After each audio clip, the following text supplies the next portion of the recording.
on. Oh, Pog. I've also got the chat here as well. Oh, we are live. Yeah. Hello, everybody, and welcome back. This is part 4 of the 5. That's 10J. 5 of what we're actually doing. And we wanted to take a brief time to stop playing the games and just talk to you guys while we smoke. And we just chat with you guys. So we're going to obviously turn the camera down a bit so you can see us. I'm disappearing to Azerbaijan.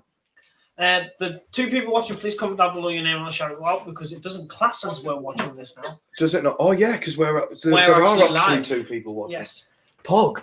So I want you guys to know that we are raging sexual predators. No, I'm just going to head off this way because James. Okay. Mercedes, Pog. But anyway, James is going to. They're on the floor. Are they? Pog. Oh no, they're here. Oh, they're here with the filters. There you go. So we've got a new channel, right, guys? And it's the JMJ Show. I've linked it in the last couple of videos that I've made, and once I've sobered up, and this one's also mine, I think. Was this yours? No, that's mine. Yeah, that's yours. Oh. Once I sobered up, and tomorrow I'll probably link the JMJ Show on all of these streams. I took a drink out of it, burst, and it sort of like went on my mustache. So I hope I'll do that, and if not, just go into the house tour video and click on the JMJ link and click all the other links and subscribe to them because they're also a lot of people who do support my channel and do support us as general. One being my girlfriend, the Awkward Gamer, _21. She is a small YouTube channel with 91 subscribers. But she is an amazing YouTuber. She has an amazing setup. She puts in all the hard work. I've seen this like a Twitch stream and shit. That is actually really good setup. Yeah, follow her on a Twitch at the same name. It's really, really good. And hopefully I can be just as good on my PC as I go while James is making a fan. Oh, fuck, yeah, there's the green one I was telling you about. Yeah. Fuck you. While James is showing you the my back. The making the backy, I will show you the PC I bought off my friend Minty. If you don't know Minty, obviously what a boyo he is. I work with him in real life at a pub, and I didn't realise you worked together. Yeah, me and Minty work together. So this is obviously the PlayStation set, PlayStation here. If you can see that there, guys. And then obviously the TV. Is Maisie still on your laptop? I don't. Yes. That was just random. It was just really quiet, and then I just heard Maisie go. Listening along. I didn't know if you like left the call or not. I was about to shut down my computer. Yeah. So. Yeah, I haven't left. I've just been listening to Jake talk. So we've got the PlayStation here. That's my PlayStation 4, my pride and joy. Obviously, until pride and joy should be the computer. Until I got this yesterday. PC Master is cool. And as soon as I got this yesterday, my friend Minty, also known as Anthony, set it all up for us. I put my passwords in. It was all set up. When I got there to pick it up, it was beautiful. I also got a mouse and keyboard wireless. That's what this is, just above the internet one here. Are they like little USB stubs? Yeah. They emit like a Bluetooth thing. Yeah. My dad has the exact same one on his computer. Yeah, so we've got the Wi-Fi here, but this is my new pride and joy. This is my PC. It is beautiful. I want to show you guys. Fuck off! I'm not going to stop. I want to show you guys something. Ow! I hit myself in the eye with my own case. I want to show you guys inside my PC. This is one hell of a look. I want to see Look at that inside there. James, You're welcome. there you go. Look at that. Lovely lovely here. Is that a fan? Yeah, it's on, James, so please Okay. don't touch like that. I So didn't know if it was on or if it like existed. So we got my storage here, my fans. We've also got 2 fans on under here for my I don't know much about PC builds. Anthony or Minty did help me walk through a lot of things here. He also gave me a capture card so I can play my PlayStation through my PC on Twitch and YouTube in the future. But obviously, I need a extra USB cable and a camera and a thing. So I think James is ready with the facts. So I'm going to just put this on here. Like, Why is everything so just disgusting? I look like one of those fucking teenagers, like those emo teens that would like fucking say. I don't even know how to put this on. Jake, yes or no? Don't you think I look like one of those emo teens, like those emo 14-year-olds that fucking like just sit at their windows and sit and smoke? No, James, you do not look like an emo. Okay, guys. Well, that's not on properly, but I'll fix that in a second. Why do my parents have to be so rich? God, I wish that they just abandon capitalism. God, Okay, I like how you still put politics in there. Where's they'll mine? never understand my struggles, dude. Pog.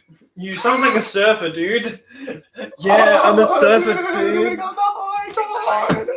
What's smoking out? Okay, guys, If you get a noise complaint, I apologize like deeply for that. I don't blame you. Yeah, I don't blame you for that. Even though you were the one that's shouting Yeah. when I won my first game of fucking what was it? Dead by Daylight. Yeah. So, guys, I just wanna. Where's your lighter?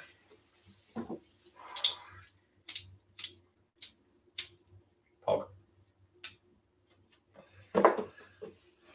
My balls there, by the way. Yeah. Oh. Cheers. So, guys, we want to take this time to say To thank all of the people that are actually subscribed to the J&J show and that are watching it. Honestly, you've got Ash on your show. Excellent. But yeah, we didn't actually expect so many subscribers and so many views in 2 weeks since we started uploading. I think. Maisie, how long has it been since we started uploading? It's been 2 weeks. Yeah, so we're on the 3rd week now, right? it's Third week. if Yeah, like in 3 weeks we've done so fucking well, and honestly, I can't thank you all enough for that. Like, and this is not even the best. Like, this is not even the best that we're gonna be. When we figure out hopefully how we will get better. Fucking shit. you dropped it. No, it's there. It's fine. When we get better, or when we figure out how to do the podcast, or as James said, it's not a podcast. It's a talk show. It's a talk, pretty much just It's a between talk us and you guys. I don't like calling it a podcast. There's too many podcasts. But when we start that'll be very good because you can comment on the video before it, or even Yeah, we'll be premiering it. go to Discord, guys. Our Discord, the GMJ show. Yeah. Is it open? The Discord is open. Yeah, Maisie puts the link on it, and it never expires. So anybody that even if they go on an older video, they can join the server. So guys, just click on that link, join it. If you have any questions, I think we might open a questionnaire thing. We have a suggestions box channel, so that if you have channel suggestions or anything, Maisie's more capable of helping us with the server and shit. So yeah, You create it, but I manage it quite a lot. You manage it quite a lot because you're on it a lot more than me. yeah. So guys, just leave your comments in there. That, and every few hours we do get an overload of memes from Mario. Yeah, so we like we say many times in all our videos, that especially James in his new video that got posted earlier today, or today, what is the 15th, 13th, 14th. 14th? You were right in the middle. No, It's the 14th today. But it was uploaded on the 13th, Oh, 5 right now. minutes and it's the so it must be 12 o'clock. 5 minutes and it's the 14th. Yeah. Pog. Okay, In a so month's time, it's it my was birthday. uploaded. If you're watching this before, after the live stream, it was uploaded on the 13th.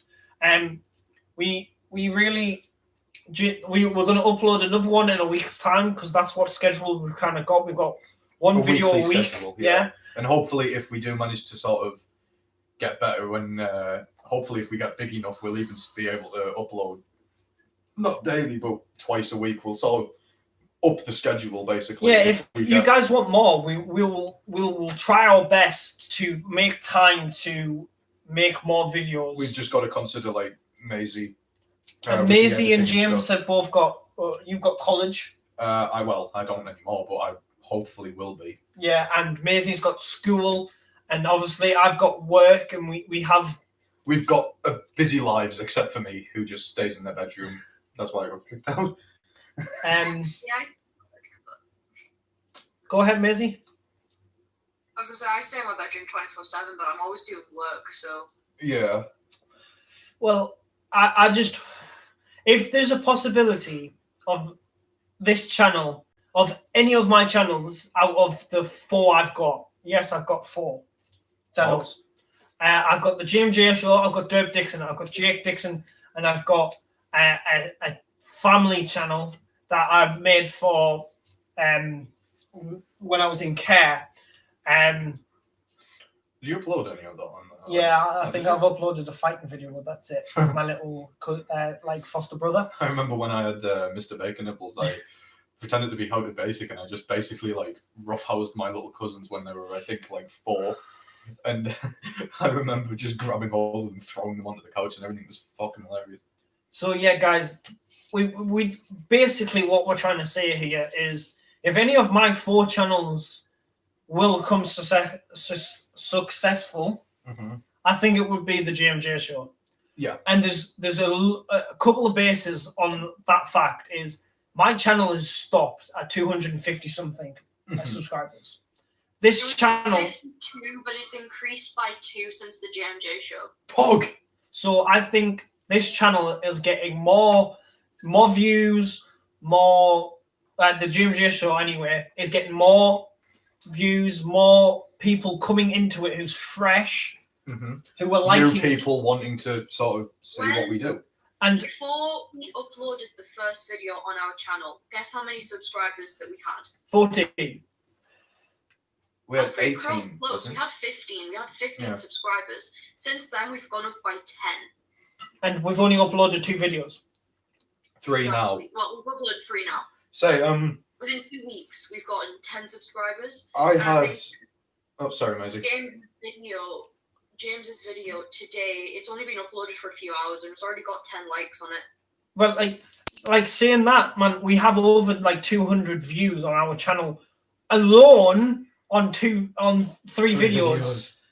And it's been what, 2 weeks, guys? Like, come on, my channel has like what, 5,000 views, 10,000 views, and I've been doing this YouTube channel for 5 years.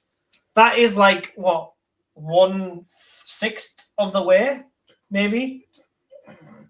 Yeah. 5 times 5 is 25, so that's 1/25. 1/25.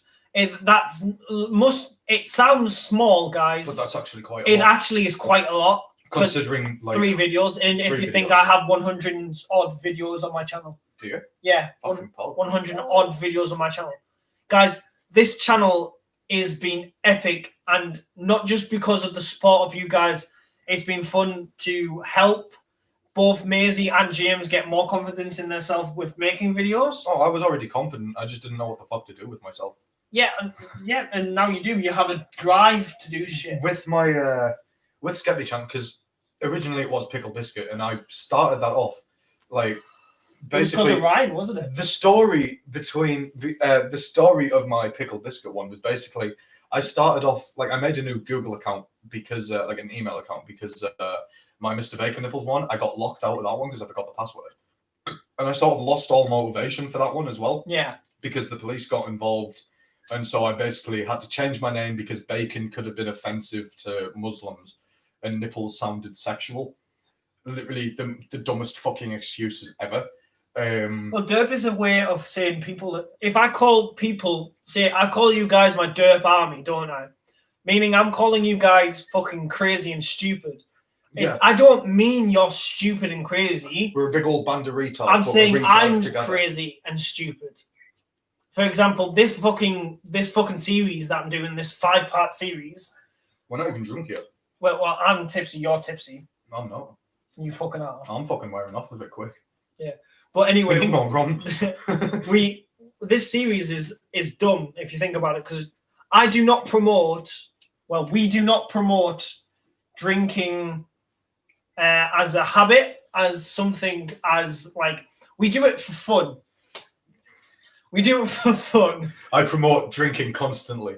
Drink more, children. No, do not drink more, children.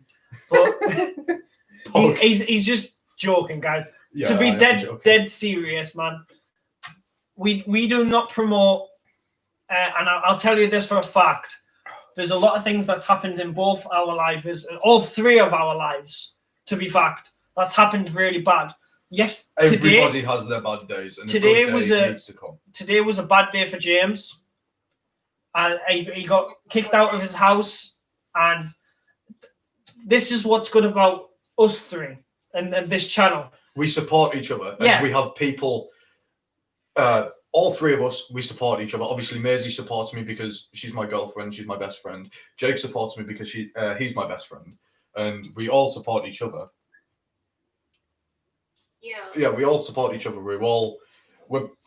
Pardon me, we're all really good friends. And that's what I love about the thought of all of us, all 3 of us having fucking hell, our own separate channels, as well as one group one. Fuck me, I think I have hiccups. But like my Sceppy one, where it was it was Pickle Biscuit even, and I literally started doing lockdown videos, and I started losing a fuck ton of motivation because I just got nothing but dislikes. I got dislike bombed to fuck, and that was a massive demotivator for me. I was hoping to do like 1 video a day where I upload a lockdown video every day and sort of talk about what happened that day. Then I managed to get to what I think day 5. Then it was day 20. I stopped uploading. I just completely didn't want to do it. Then it just slowly prolonged and prolonged and prolonged. And then finally I deleted all of my videos and I uploaded another one basically saying, look, I will be coming back. I just don't want to do it yet. And now, thanks to the JMJ show, I actually have a reason, not an excuse, but a genuine reason to come back. Because obviously, if I start my own channel, people who are interested in history and politics can go to my channel. People who are interested in gaming can go to Jake's channel. And whatever Maisie decides to do with her channel, whoever's interested in whatever she does, they can go to that. And then all together, whatever we do together, you can come to the JMJ show. If you just want either a mix of all or something completely and totally different. Yeah. Like game nights, getting drunk, well, podcasts. We're going to do all 3 of whatever Maisie does. Rec as well. Yeah, we're going to, on the JMJ show, because obviously we're the JMJ show, and me and James own the right, me, James and Ryan own the rights to Rec. Yeah. If me and James put our ownership towards Rec, obviously we get to choose where it goes and what happens and shit like that. Originally the plan was for season 1, because basically what I'm planning on doing is, I don't want to spoil it too much, but I'm planning on doing 3 seasons. But originally when we were only thinking of doing 1, when I only had season 1 in mind, I was writing the episodes, I was figuring out what I wanted to happen with the story. Yeah. And we were planning originally to have the first 5 episodes on my channel and the other 5 episodes on Jake's channel to sort of give us both equal sort of exposure. And then I decided, you know what, actually, I might want to make a season 2. And as I was writing season 2, I thought a season 3 would actually do great and I could actually fully tie off the story. Yeah.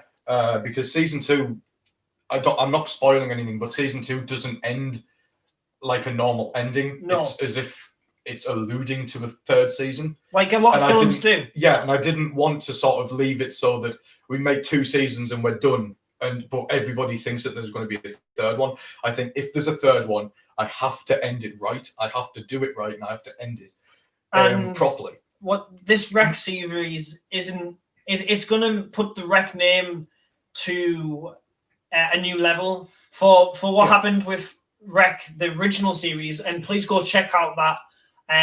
Believe it or not, I genuinely do like it. Yeah. Like, although there wasn't a script and there wasn't any sort of like planning towards it, I did genuinely like the sort of basic plot that they had. Because what happens was that, like, the Wreck, the original idea was a fucking game mode me, Michael, and Ryan used to play.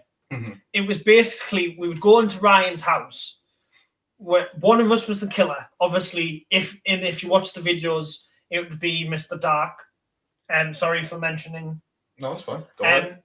And obviously, Ryan and me would enter the house, look like we're just going to have a look at like a little investigation and try and find things to escape before we get killed.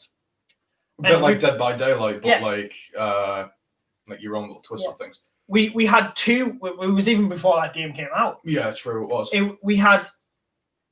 I think we played it once and went, why don't we just fucking record this? This is sick. Yeah, and then after that, it ended up with what three, nearly four seasons. Yeah, well, one episode in the 4th season. Yeah, because you just never actually finished it. So this is what I'm saying. I'm Jake saying wanted to sort of do it. He wanted to revitalize it. I wanted to do it properly because we did 5 episodes in season 1, mm-hmm. 3 episodes in season 2, 3 episodes in season 3, and 1 episode in season 4. Yeah, I wanted a proper season. I wanted a proper thing. And so like proper storyline. Basically, luckily Jake gave me basically free reins over the story. Yeah. We had the first episode plotted out, which we're probably going to upload the first episode. Part of the first episode as like a teaser, not as a trailer, because obviously once we've recorded everything and edited it properly, we're going to start releasing it weekly. But obviously we're going to have the trailers at first, but we're going to release parts of the first episode as a teaser. And now I've got a PC, that makes it easier. Yeah. So not only can Maisie edit, but Jay can also help her out. And basically, you came up with episode 1. Mm-hmm. We changed it from just Wreck on its own to Recording Every Crisis as an acronym, because we thought Recording Every Crisis, it fits good with the episode that we had in mind, which was a found footage thing. Yeah. But the more and more that I thought about it, and the more and more I wanted to develop the episodes, I thought if we were to just do a found footage TV show, it would get repetitive and it would get boring pretty quickly. God, yeah. And so I decided to sort of, the first episode, you have some found footage parts in it. And then the rest of the episodes goes on as an investigation. I'm not going to spoil anything because I don't want to bring anything up from the story. Then season 2 is more darker. It's a lot more violence and stuff like that. It's a lot more evil in a way. And then season 3 is just all out war, basically. I want to say this isn't Wreck isn't the reason why we made the James J show. Fuck. Okay. We've actually got, I think, 40, 50 ideas for this. We've got like a lot of ideas for the show. It wasn't just, I think, whilst I was making up the story for season 1 of Wreck, it was you and Maisie that came up with the idea of starting a group channel whilst you were live streaming. I think it was Resident Evil 1 remastered. Maybe, I think it might have been. Yeah. And so you pitched it to me. Maisie, what do you remember what episode of live stream it was? I don't remember what episode, no, but I think it was 1. 1, okay. Yeah. But so it was like Maisie and Jake pitched the idea to me. I fucking love the idea because at the end of the day, we're all friends. We can all do it. But we've sort of, didn't we make like a little pact so that if the show starts to like hurt us or like if we end up falling out because of disputes and stuff, we'd end the channel. Like if any of us, if the friendship starts to sour because of the show, then we'd end it. We don't want to risk our friendship by making videos. James is bringing up one hell of a point here. A lot of people don't like each other in group video, like in group channels. I want you guys to know from all 3 of us, this channel isn't for views, for likes, for money, because definitely none of us make money from YouTube. I don't even have a job. I can't make money. Pog. I can't work. I can't make money either. Yeah. I'm the only one here who makes money, and I'm the only one who pretty much lives in their own house. You actually live alone. Not even Mr. Dark has his own house. Not even Mr. Dark has his own job. He still lives with his grandma.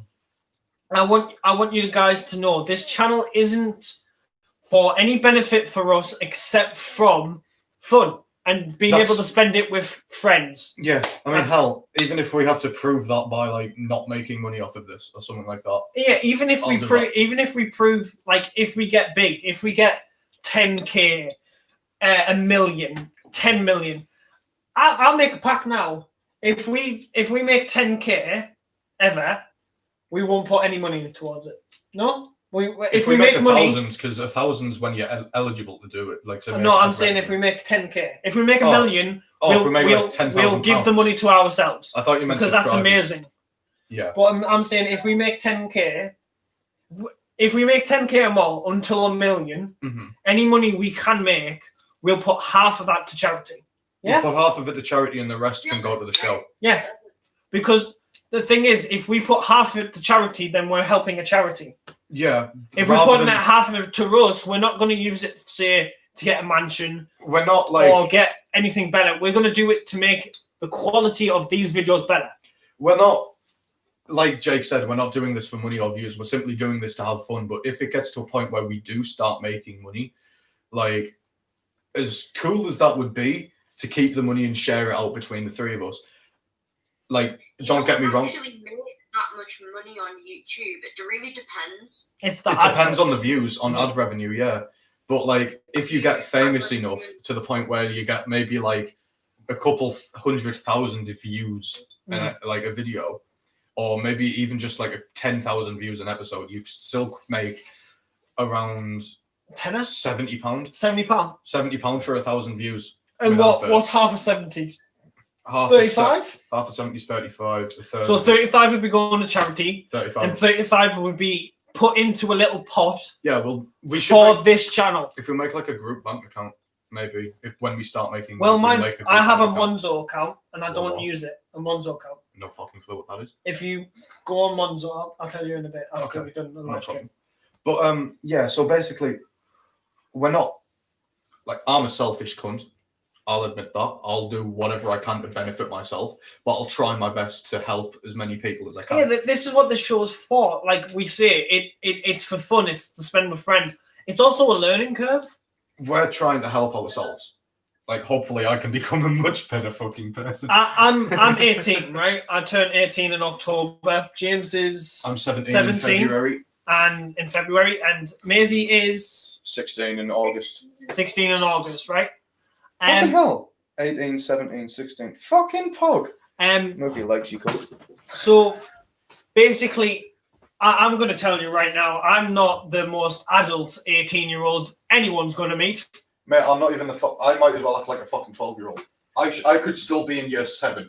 But I just want you guys to know, we're all going to learn from each other. Whatever mistakes I do on my channel, we're going to learn from it. Because Maisie's more mature than me. She's probably more mature than me, James. Women actually mature faster, I think. Isn't it like scientific fact that women mature faster? Like 12's the new 20 at this point. We usually hit puberty, well, like it's 6. It's around 9 to 11, unless you're like a late boomer, and then it's like a late 17. Boomer. Open this for me, please, mate. Pog. Jeez. I can't actually open them. Even though they're just twist offs. Fuck off. Yeah, so I think this video is just being us drunkenly say that we love you guys pretty much, and thank you for all the support, and whoever's subscribed to my channel, if you'll do with me, if you subscribe to me for a reason that you love my content or you just love my character, because obviously like a lot of people say, this isn't me all the time. It is me a lot of the time when I'm with friends, but this isn't me all the time. By the way? Yes, please. I have a sensible nature. I don't just always go, hi! Yeah, you don't act like a complete fool in real life. You do have like a mature side. I don't always shout and I don't always scream. And I know I'm the one that screams because I get angry far too easily. Yeah. Trust me, it might be a common occurrence, where I might threaten to kill someone on this channel if I get too angry. Well, if we, let's not do that. I won't. But if there's a guest and we get into an argument, I will probably threaten to kill someone. We've got a load of special things for James on our channel if we can do it. We've got like random facts with James. We've got the bleep moment. Oh yeah, idea. Every single time we're doing like one of the talk shows, if I say something that's not allowed to be aired, basically due to my own like retardedness, you'd take a shot there if I was to say that on the show. But basically due to my own stupidity, we count that up, and every single time by the end of the year, we count up every single thing that I've done, like every bleep, every fucked up moment that I've caused, and we either take a shot or we do something like. We change it up at the end of the year, obviously. It's like a New Year's sort of stream. So, yeah, I think... We can't just take a shot for every time I do it, because I swear to God, I'm going to fuck up. I think if James doesn't have 25 bleeps by the end of the year on our channel, if we upload every week, I will donate £100 to any charity James chooses. And I mean that right now. Really? Mm-hmm. Fuck it. You know what? The thing is, I remember watching like those like celebrity, like the Chase. Mm-hmm. I remember watching those celebrity ones, right? And they always donate like all of the money that they win goes towards a charity. And whenever Bradley Walsh asks what their charity is, it always pisses me off when they say, "Oh, we're doing it for the fucking goats in the Middle East to sort of save them from becoming pack mules." Like, fuck off! There are literal children being homeless and starving in your fucking country, and you're more worried about a fucking animal that's made for moving things around. Fuck off. So that pisses me off. So I swear to God, if James doesn't get 25 bleeps in our channel, less than 25 bleeps. If you do get less than 25. Yeah, like less than 25. So bleeps. As long as we do upload one video a week for the next 52 weeks. 52 weeks, so 52 videos a year. That's not fucking bad, actually. No. If you think about it, that's what the Sidemen do right now. They do one every Sunday. Oh, do they? Yeah. So that's once a week. Our schedule's going to be once a week. What's half of 52? That's 25, 26. As long as we have 26 videos by the end of this year, and James doesn't have a counter of 25 or more bleeps, I will donate £100 to the charity of James. Yeah, but that's the thing. We'll have to decide whether or not we're actually doing the podcast once a week or once every 2 weeks. Yeah, but we could do a different video the other week in between them. That is true. Yeah. But like, I'm thinking what my plan is. If I've got under 10 bleeps, however many bleeps I've got, we'll do a shot. If I get under 25, so like over 10 but under 25, that's when we do the charity donations. And if I get over 50, I'll do something. Like I'll do a forfeit or something. When we do start to make genuine money, I reckon the more bleeps that we get, we'll add a 10 on. So like, how about every bleep is a £5 from our money into charity? Into charity. So like what I was saying about like how I don't like people picking like shit charities. Like, for a fact that I will try my best to pick the best charity to sort of donate to if I get under 25. And the thing is, guys, like the detail that we're describing our channel in the future, this might not even be true. No, in it's the next just year. It shows you how much of a drive we have to this channel. We are genuinely trying to figure out the best ways to sort of do this. So I'm going to let you go to Maisie and James for a bit because I need to get the charge from my laptop. I shall bring the Chromebook in Jake's place. Okay. Hello, Maisie. Would you like to say hello? Hi. Been here this entire time. Hi. I don't know if they can still hear it. If I move it, maybe like here. If I move it there, maybe you can hear it. I don't know though. Have you just got the charger? I haven't got the audio on the stream, but I'm watching the stream. So basically, Maisie, do you have any aims for the channel? Any aim to the I have quite a lot of aims to the channel, to be honest. I mean, obviously the main goal, aim, whatever you want to call it, is to just have fun and enjoy yourself. I mean, that is true. Like we could make 10 subscribers like in the next year, and that doesn't matter. I also enjoy like receiving like feedback and like I don't know, just seeing people like enjoy and like saying that like liked what I uploaded and stuff. Like what we uploaded to the channel, like the Discord video, for an example. Yeah. I made that based off an Instagram post that I did. Mm-hmm. It was like a quick 10-second little Instagram post, and then I decided, screw it, I'm gonna make a video. So I did, and most of the videos, like I mean, the first two that's on the channel at the minute, those were just made out of sheer and utter boredom. Yeah, I got they were. bored, and I made the video, and then I showed you, and you're like, "Oh my god, that's amazing!" I was like, It was. "Not really." To me, it was fucking epic. If we're talking about the two uploads The for the Jim J Discord show, channel and the like introduction thing. the Discord one, oh my god! Like both, I don't know what I'm saying. The Discord, both of them are fucking amazing. The editing on it is perfection. I'm right Sorry. behind you. I apologise for that. But Maisie may not want to hear this because she may be thinking that we're just licky asses, but honestly we're not. James just admitted he likes licking ass. Eating ass is our generation's pastime. I just want to say it looks professional. That's why so many people's viewed our first video, because it looks professional. Almost got 200 views our first video. My most viewed video is 500. That's 300 off, and it's been up what, a week, 2 weeks, yeah. 2 weeks since that one. And that's been up what, like 3 years, guys. So like, it's, Oh, God. yeah. Where's my light in there? I Oh, I've got it in my pocket, I think. Okay. I do try. There's a couple things where like I'll notice something after it's already been uploaded, and it's like something that I don't like about the video, but I'm not going to go back, delete the video, and then edit it and re-upload it all over again. You do have like a sort of OCD to do it, don't you? Like Yes, when it I'm, comes like, to making sure really everything's bad. perfect, you're Like, a lot I like Steve crack is my with. knuckles like 24/7. If you see me cracking my knuckles, that's just like an OCD thing that I have. I've got to fucking constantly do it. Mm. But Yeah. if I see something that I don't like, I will go over and redo it all. So I think, but YouTube is kind of that thing where I think a lot of YouTubers who do editing themselves go through videos and have a look at them after they post And they them. don't and go, like them. fuck that shit, and then it bangs. You know what I mean? Like it gets mad. Like our first video, Maisie, you said there was a couple of things you wish you didn't do in it. Like you wanted to put the things that, like I didn't like about it. I didn't like one of the effects that I used. I didn't like.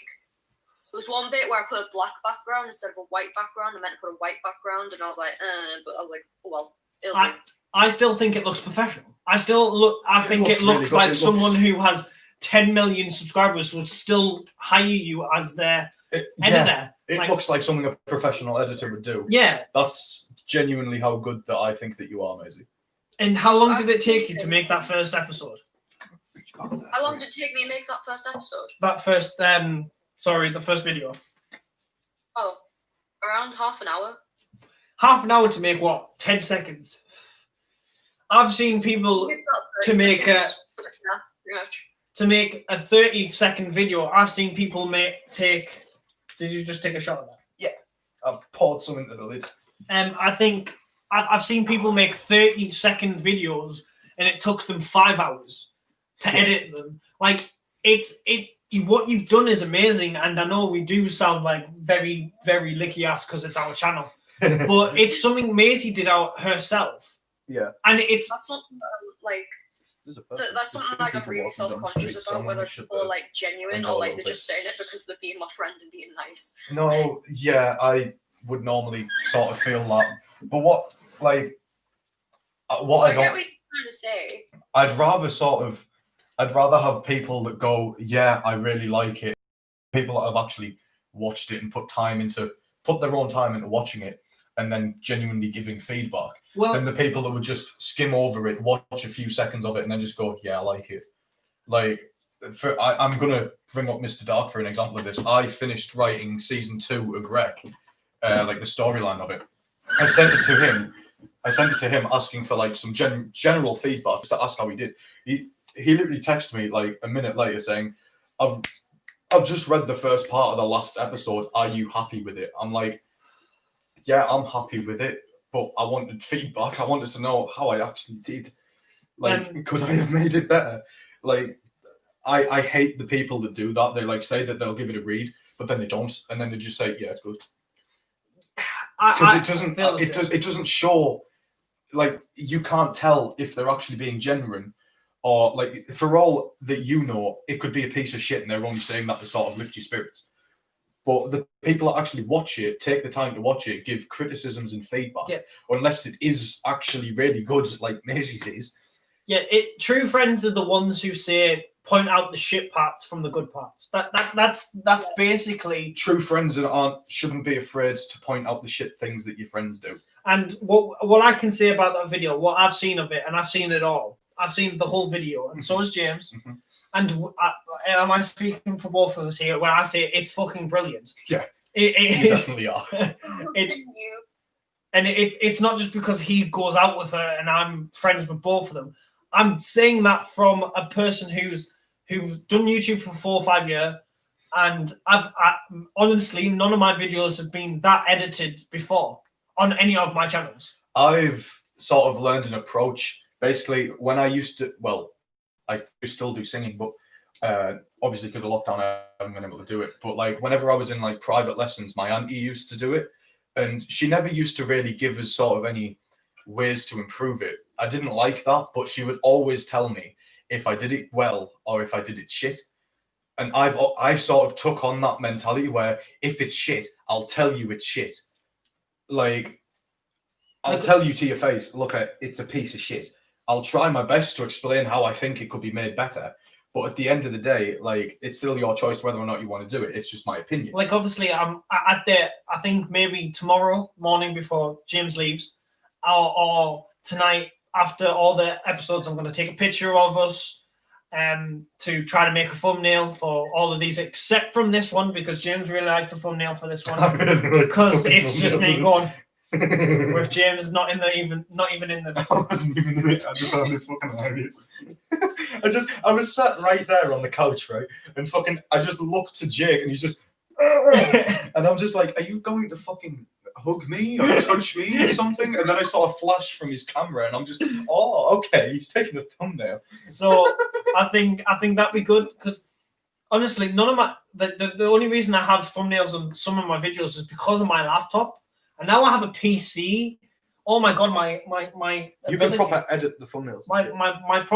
My skills are going to get better within time. Obviously, it's not going to be perfect straight away.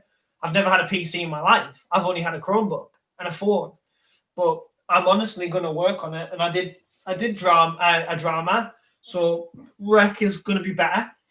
And I'm not going to have an American accent anymore. I want to sort of touch up on what you said about, like, you could think that something that you've done is shit, but it absolutely bangs. When I was Pickle Biscuit, when I did my Pickle Biscuit videos, I remember doing a video where I showed off all my flags and sort of gave a sort of history review of them and like the history of the flags themselves and a little bit of the country. And I really enjoyed making that video. I actually put quite a bit of effort into making it. I got dressed up into a suit, which sort of became my thing, where I'd like continue wearing a suit up until I deleted all the videos. Oh, that almost hit my leg. Sorry, man. And almost trapped my fucking toe. But yeah, that didn't really do as well as I thought, but I still liked making it. The old lockdown videos, like the other ones, I hated doing them because I just had no motivation to do them. I was basically depressed. I will admit that now. I just constantly felt like shit. And I didn't want to do them. I didn't put much time into editing them. Literally all that I did was, I think, put some music to it at the end of it, did a little bit of like writing on it, like text on the video, and I just clipped the bits where I fucked up. But you could sort of, if you were one of the people that actually watched the videos at the time, you could slowly see the like motivation drain from me. Not just because of like the time gaps between uploads, but just the way that I talked. It happened to me many times. If you look at my channel over just the a last lot of 5 gaps. years, there's a lot of gaps. The first time, I think a lot of things happened in my life, like falling out with certain friends. Mhm. I'm totally fine with things that's happened in the past at the moment. I have been put on antidepressants for it. I just need to do something quickly.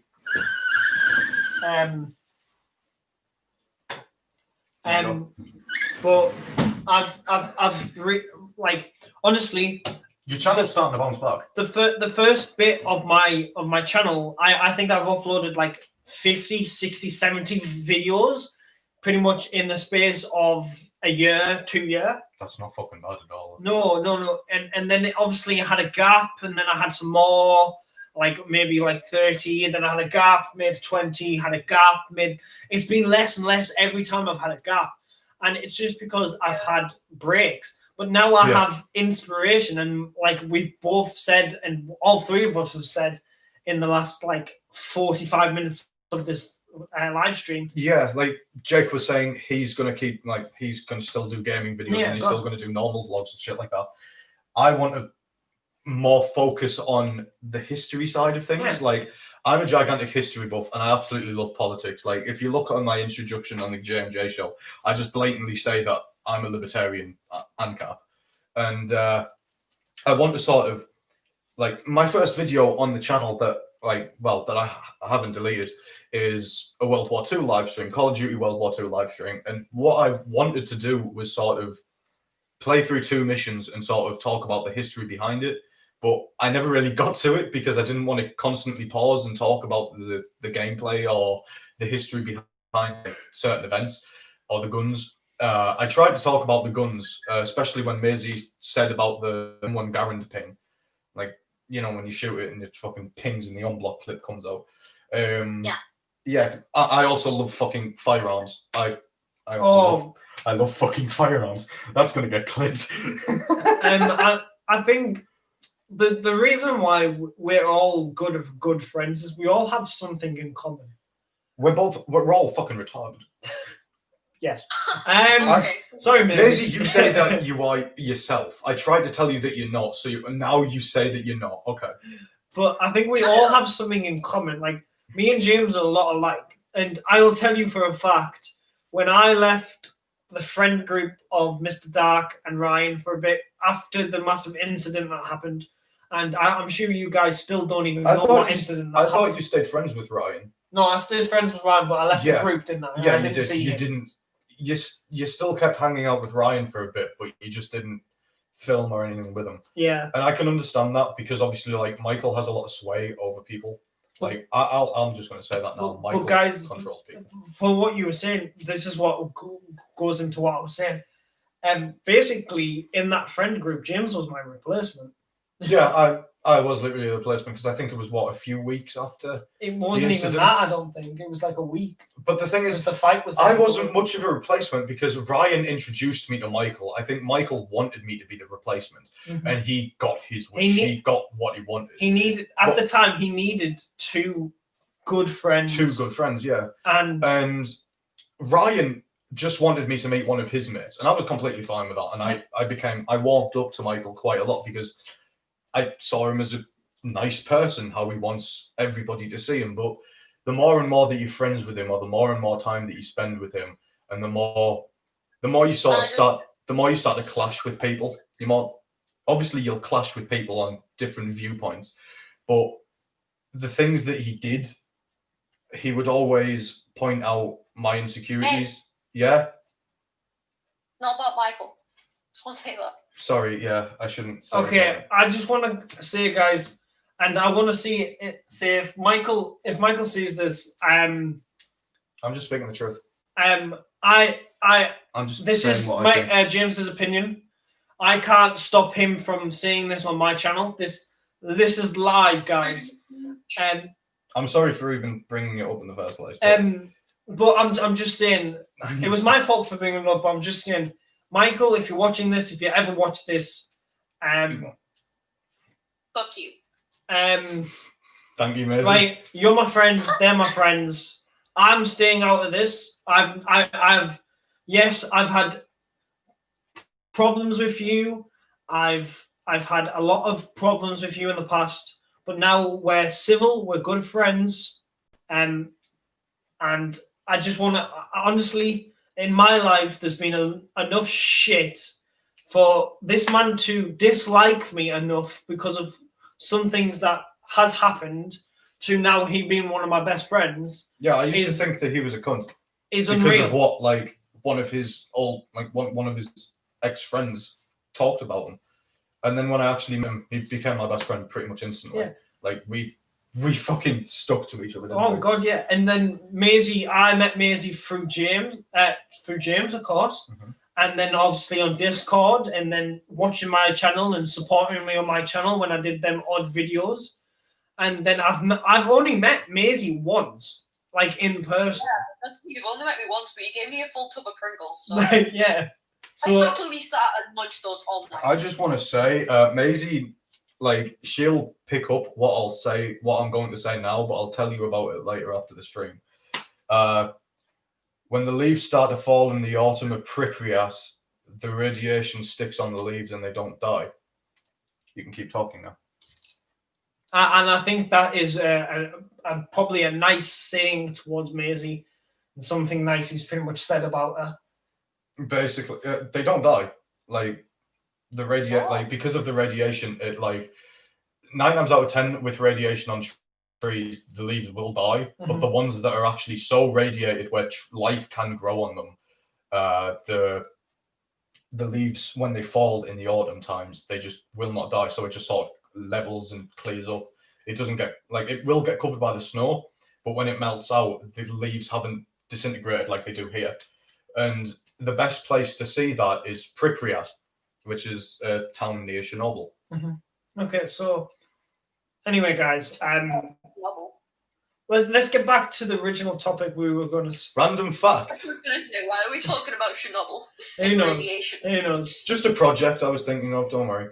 And I want you guys, because I've got this new house, and it's a big, scary thing for an 18-year-old to get a house. Yeah, I mean, fucking hell. I've been trying to look for a job at 16, and my mom and dad keep basically like barking up my ass to fucking try and get me to get a job, but it's so difficult. Oh yeah, it's scary. We're in the middle of lockdown as well. Yeah, like people, they're losing more staff members, and they can't even take them in because they're losing so much money because of the lockdown. The economy's fucked because of it. So how the fuck am I supposed to get a job when they're letting off so many people because they can't physically keep them? They can't afford to keep them. How am I supposed to be able to have a job? You did apply for one, didn't you? I've applied for a bunch of jobs, and today I applied for McDonald's, and I said that to my mom and my dad before I left. Got booted. I never got booted. My mom basically said I have 2 weeks to leave. I either have 2 weeks to find a job or to leave the house. So I thought, fuck it. Maisie sent me a link to a McDonald's opening. So I applied for that, or at least I think I have. I'll probably have to do it again because I don't know if I've done it right on my phone. Fuck. And yeah, so I packed a bag and I came here. And I'm going to have to go back tomorrow.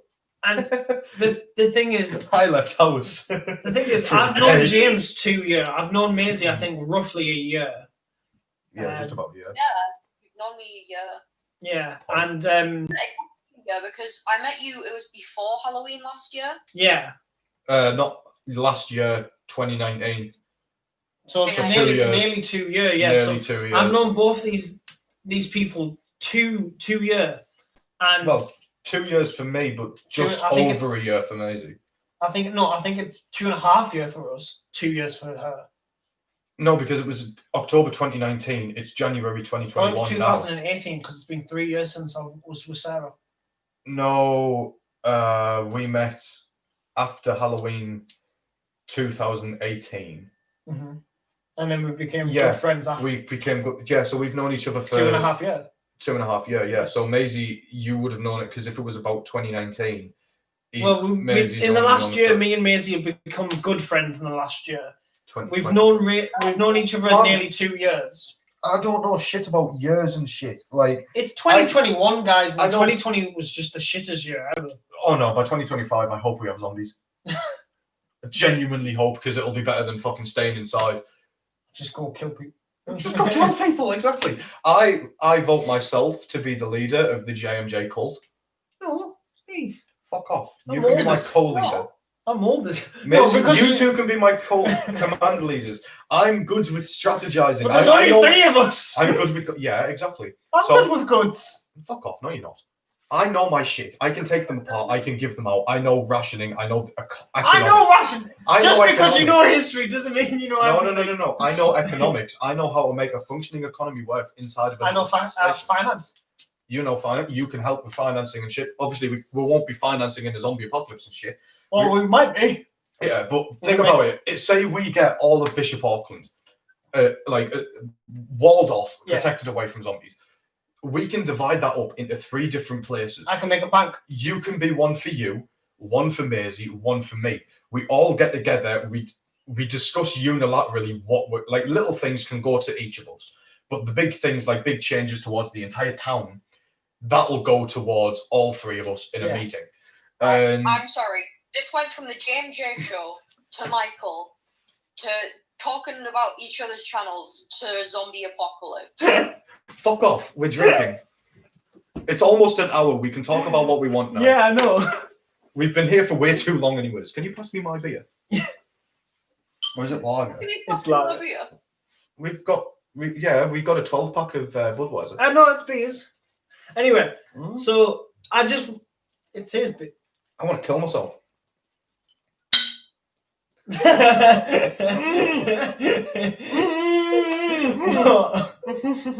Is it actually doing it?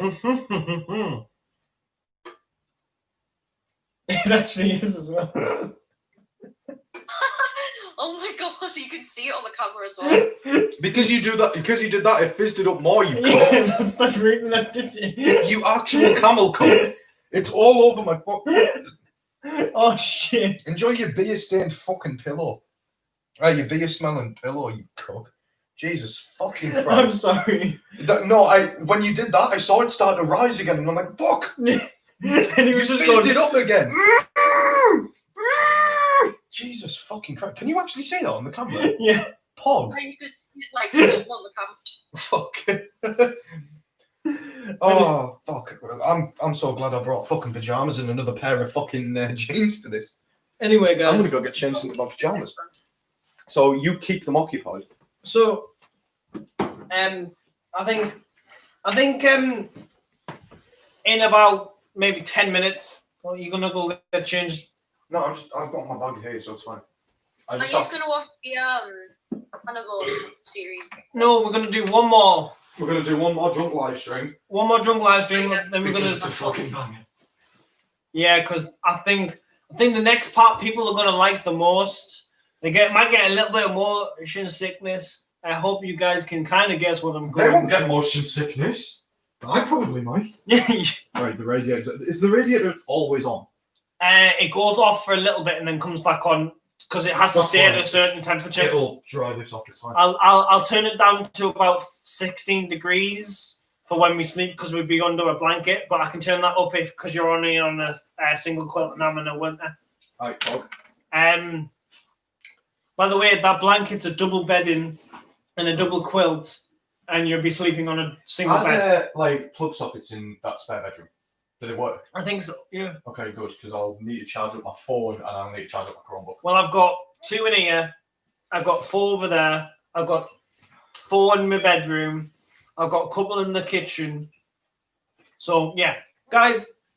Well, I don't think this is the end right now for this live stream because I think James might come over here and talk to you guys for a bit with Maisie while I set up the part Yeah, if you 5. set the shit needed for part 5. Part 5. I'm gonna go take a piss. So you talk to people. I honestly, guys, the JMJ show, on. the JMJ show is Okay. it's a project that hasn't started. YouTube in Our Hearts for the JMJ show is more of a documentary on our friendship and on stuff we want to do.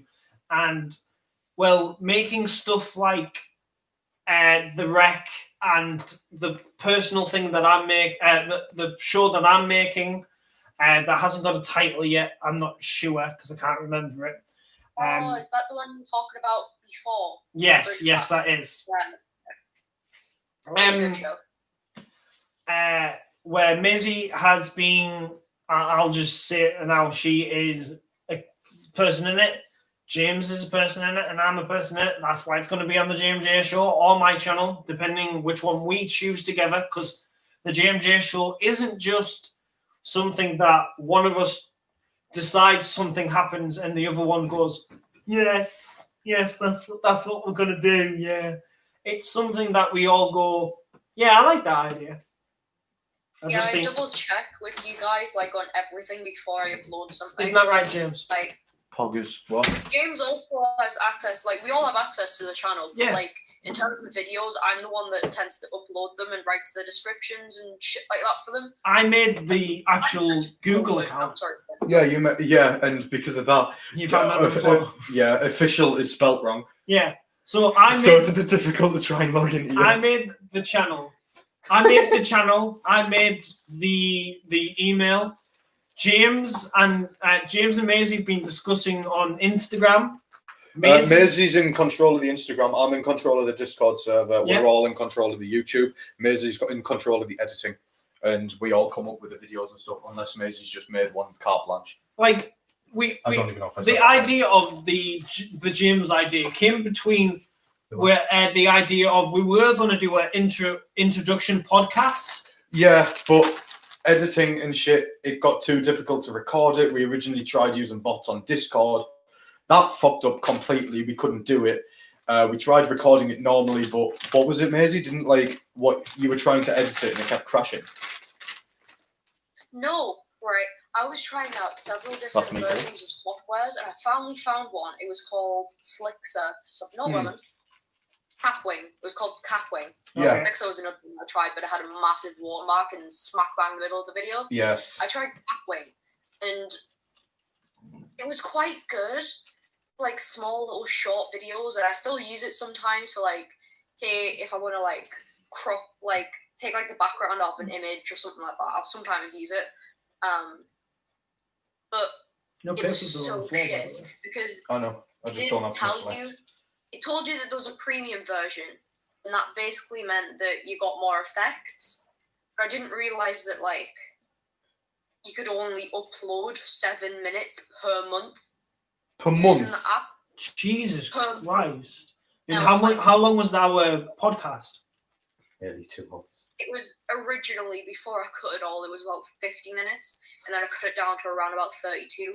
Wasn't our first one we ever made like 2 hours, 3 hours long? Yeah, when my mum and dad were in London, Maisie was with me. I still remember like bringing a vodka and coke up to it, like up to my bedroom. And I took that shot as well. Yeah, like Maisie was in like my bedroom. I was in my mum and dad's bedroom, and I walked downstairs. I muted it because like obviously I was downstairs. I made a vodka and coke for Maisie. I walked up the stairs. I opened the door and just went, "Mom said it's my turn on the Xbox." They just handed me this like coke and vodka. No. That was the second time. The first time I opened the door and it just went, "Your drink, madam." The thing is, guys, like them. I wish we got them actually sorted and being able to put onto the YouTube channel because they were one of the.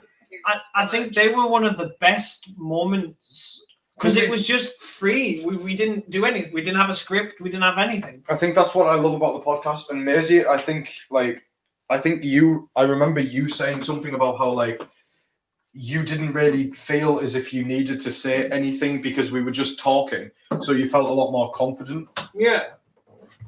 Yeah, like I'm not like pressured. Well, not like. Yeah, we weren't set by a script. We weren't made to do anything that we didn't want to or anything like that. It was just go with the flow and explain a few little points. And like we all said our opinion. Like we were talking about the George Floyd incident and the riots and just what happened. Protests. What was happening at the time. This was about 6 months ago. August. And we just like, obviously me and James aren't going to have the same opinion on everything. I don't have. I love debates, by the way. Yeah, I don't have a real opinion on the government yet because I haven't embraced myself into that. I'm 18 now. I have to. It's a part of. You're part of the foster system. You're already part of the government.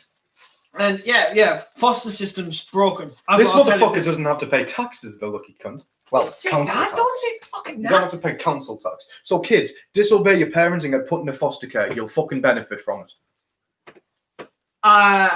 Sir Dixon does not stand with this message. Disobey parents. Fuck hierarchies. But anyway, I'm just saying, me and James won't agree. Maisie won't agree with me. Maisie won't agree with James. Me and Maisie have our fair share of debate on pretty much everything. Like, this is what to be fun. This is why we wanted a podcast kind of thing.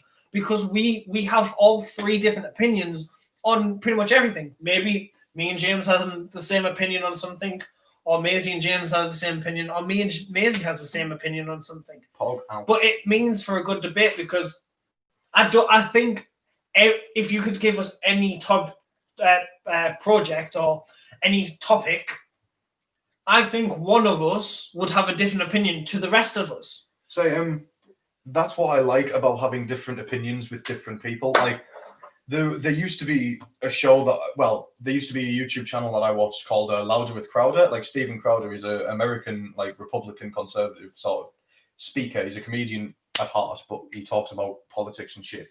And the only thing that I didn't really like is, yes, he would every now and then have debates with people on the show. And he used to have a segment called Change My Mind where he'd think about a topic like Trump should build the wall or hate speech is free speech, shit like that. And he talked to other people who had different views about it. I really loved those parts, but I didn't like the parts where he just sat around with his friends and talked about like Trump and the news and stuff. I'd rather see like deflecting opinions. I'd rather see a full-on debate about it rather than every now and then a segment of Change My Mind. James knows more about politics and debates and stuff than me and Maisie combined. Probably. Since 2016, I've been a political nut. And it's just changed. It's a fucking roller coaster of what I believed in. And honestly, I think it's better for me and Maisie to have these kind of debates between all three of us because it makes us more aware of what's happening in the world. We can be aware, and we can listen to each other's views in a calming manner. Like, because we're friends, there's a less chance of us getting in an argument, even though we have different beliefs. Sorry, Maisie, what were you going to say? Sorry. Sorry, I was going to say, like Jake said before, this channel's like a bit of a learning curve for us, all of us. Yeah. Yeah, it's like definitely with the debate thing, like we were all saying here, it's fun. Like I see why James is really interested in history because I didn't pass history because something fucked up in my exam. I need to tell you about that. I don't even have any exams. Well, she doesn't have any exams this year. And neither did you? I didn't do my GCSEs, which actually worked better for me because I do better speaking about things rather than actually writing it down, unless it's coming like writing a story. In terms of GCSEs, I'm not going to get into the whole debate, but I just think it's unfair because start of lockdown, we missed 4 to 5 months of school. Yeah. And then we're missing even more months of school now, and now we're not doing our exams anymore, and they're taking it off of the work that we've done in school. I don't even believe there should have been a lockdown. No, there's a lot. Like honestly, in this live stream, I don't want to get into the debate. Yeah. Because we could do that one after we've done the game. We could do this for. I think we could probably be up until Saturday discussing about lockdown and shit because I think it's fucking Wednesday. I just had to double check what day it was. Sorry. Because I have opinions saying for the safety of people, yes, lockdown is a good idea. But I can see where James is coming from. Lockdown isn't necessary. The Black Plague, people got on with their fucking lives. No, there was actually a lockdown in the Black Plague. Was there? Yeah. People, like, that's the whole reason why people had a red X marked on the doors. For, like, people with plague, their family had to stay inside. Well, if they didn't have the plague, they get to do the life. They still did have to. There was a lockdown in the, 5 Black Death plagues. Like, in the 5 different plagues that there was. Like, I'm pretty sure Shakespeare wrote most of his shows, like, most of his plays during those lockdowns. I can understand from a point of safety, but from where our government stands now, it feels like it's just more, like, to me personally, it feels like it's just more and more of a sort of grab to sort of get more power over people. Like, they've put laws in place to the point where we can't go outside. Yeah. I don't agree with that. I'm a big freedom fucking lover. If you don't want to wear a mask, that's fine. If you get COVID, that's your own fault. And I think I don't think you should be forced to wear it. people over the age of a certain age, I think it's like 50, 40. Yep. 50, where, yes, if you're high risk or you're over that age, do what you need to survive, because it's survival of the fittest, to be honest. To be honest, yeah. This world, without Corona, if Corona wasn't even existing, it's survival of the fittest. But it's in a different way. It's survival of the fittest, to someone to get a job, someone to get money. Like, this world isn't for people who just go, fuck it, I can't be arsed with this world. You know what I mean? Yeah. Talking about, like, lockdown and stuff, another reason why I don't agree with it is because the people who, like, not people with common sense, but the people who have the sort of things where it's like, I don't want to get it, I feel like I should do it for either the safety of myself or the safety of my family. Yeah. If they want to stay inside, I'm completely fine with that. But I don't think it should be a point where you should be forced to do it. Like, the people who are high risk, the people who could easily get it and die from it, yes, by all means, you stay inside if you want to. Mm-hmm. I don't think you should be forced to. It should be opinion. Like, because the Corona started not last December, but the December before. To be honest, December 2019. My mom probably had it. It was October, actually. It was October in some countries. The new strain of COVID now that's been going around. It's actually, like, the new strain of COVID's been going around since August. There's two. There's one in Africa and one in our country. Yeah, and the one that we've got now has actually been going around since August. Yeah. And they've only now started to point out the fact that, oh, wait, no, we've got a new one just after the last lockdown was ending. And the tier system came in. So then they decided to put us in another lockdown. To me, that feels like they were just waiting for the time that they could actually strike and put another law in place to stop us. Like, well, basically, the evidence to what James is saying, and I wouldn't agree with it without the evidence of government grabbing power, was the lockdown ended, and then they put that money grab in where... The furlough system and shit. Not the furlough system. Eat out to help out. I agree with that, but I think it's a different thing because, like, we help small systems, like small businesses and stuff, though. Exactly, yeah, it helped them. Yes, it helped them a lot. I understand that, but it helped the government a lot as well. Give them a lot of money as well. But as well as that, what I don't like is the fact that, like, people who, like, my mom, for example, she's a key worker. She's a cleaner in a primary school and in a, like, metal work factory. Mm-hmm. And she hasn't been furloughed once, yet she still has to take 80% of what she's normally paid because of the lockdowns that are going on. She still has to take 80% of that. And so not even 100% of her wage, and she's still working the normal hours. She's still working the normal hours. She's working more because of COVID. And the worst part about it is, after all of this, because of how much money that the government has given to bigger businesses, even though they should have enough money to be able to thrive, like, to do perfectly fine within the lockdown, we're going to have higher taxes because of it. Like, Jake's probably going to have to pay more tax because of it. I'm going to have to when I'm 18. Well, I'm going to have to now if I get a job because I've got my national insurance. Yeah, and the thing is that this is what it is. This world has been the rich get rich, the poor gets poor. No. No, it's been that's mine. Oh, is it? Yeah. Where's mine? I think you finished it. No, I never finished it. But, like, it's... Oh, then take the rest of it. It's there. Mine's there. But as the economy has sort of gotten... As the economy gets stronger and businesses have more... Like, the more and more businesses get better and the more they get richer, they can afford to pay their people higher. And the more and more money that the government makes, they can... If they want to, they can reduce taxes, but they'll always try to find a reason to, like, raise them. Avoid it, yeah. Yeah, they'll try to raise it as much as possible, be it, like, the NHS needs funding, even though they're constantly underfunding it and cutting the budget.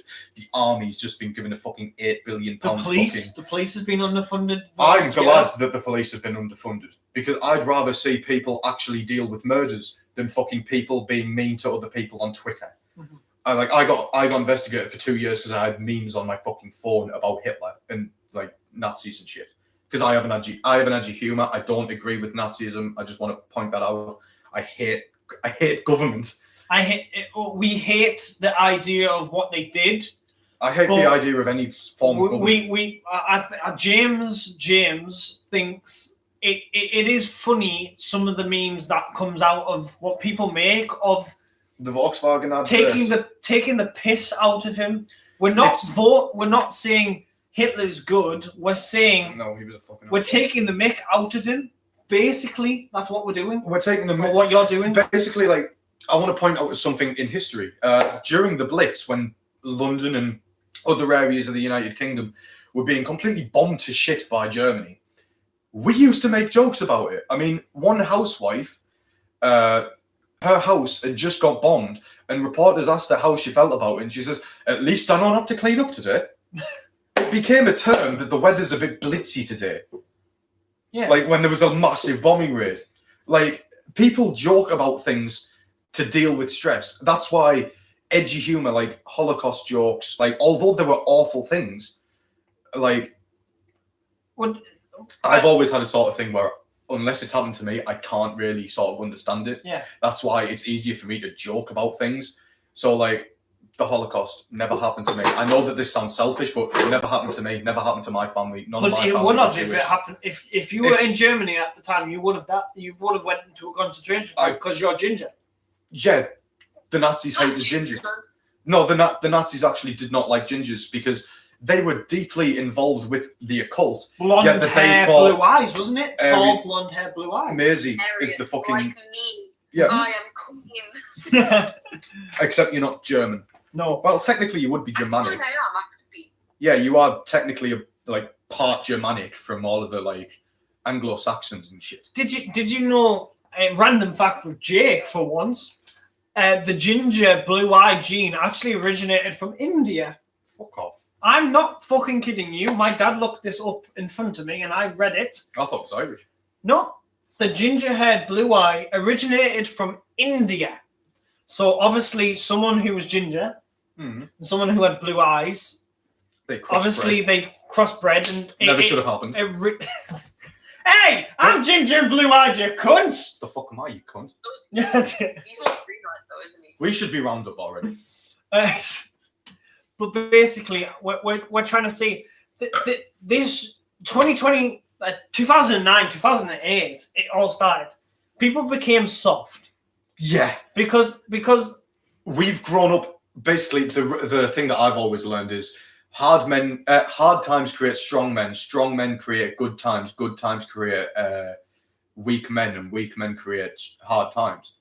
So I said that 5 minutes past. Fuck off. But World War II, for example, we learned how to survive. We learned how to live on basically nothing, recycle everything, we use everything that we possibly could. Those hard times created strong people, not just strong men, but strong people.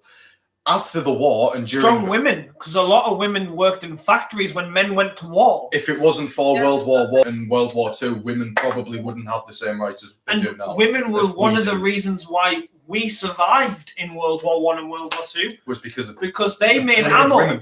They made bombs. Royal Ordnance factories. Yeah. They took up the male roles. Yeah. When men were fighting in the wars, they decided to take up the mantle and they did their jobs. They did as much of a job than any of the men on the front. I'm not saying women sitting at home doing factory work is as exactly like the people who took their lives or risked their lives to get killed. They aided us in winning. If it wasn't for those women doing it, we never would have won the war. Exactly. I'm quite conservative. Like I'm all for women working, women's rights, shit like that. That's the libertarian part of me. But I've always loved the thought of having a family where I go out to work and feed my kids and feed my wife, and my wife looks after the children. I'll obviously help to look after the children. I think it's outdated at this point. I think that's just a male way of thinking. That is just a male way of thinking. They like men. I sound like a fucking feminist, but men always seem to want to be the ones that are the better, not the better ones, Caregiver. but That's- they want to be the caregivers. I Women are natural caretakers. It's been proven by science that women, like obviously with their children, they have more care towards their children. That's why they take less hours at work so that they can spend more time and look after their children. Yeah. That's the entire reason why there is a pay gap, not because women are paid less. But fucking, it gets to the point where men want to be the ones that give to their family. They're the ones that want to provide. Men naturally want to be providers, whilst women, scientifically, on average, it's natural for them to be more. I haven't even finished this, but No.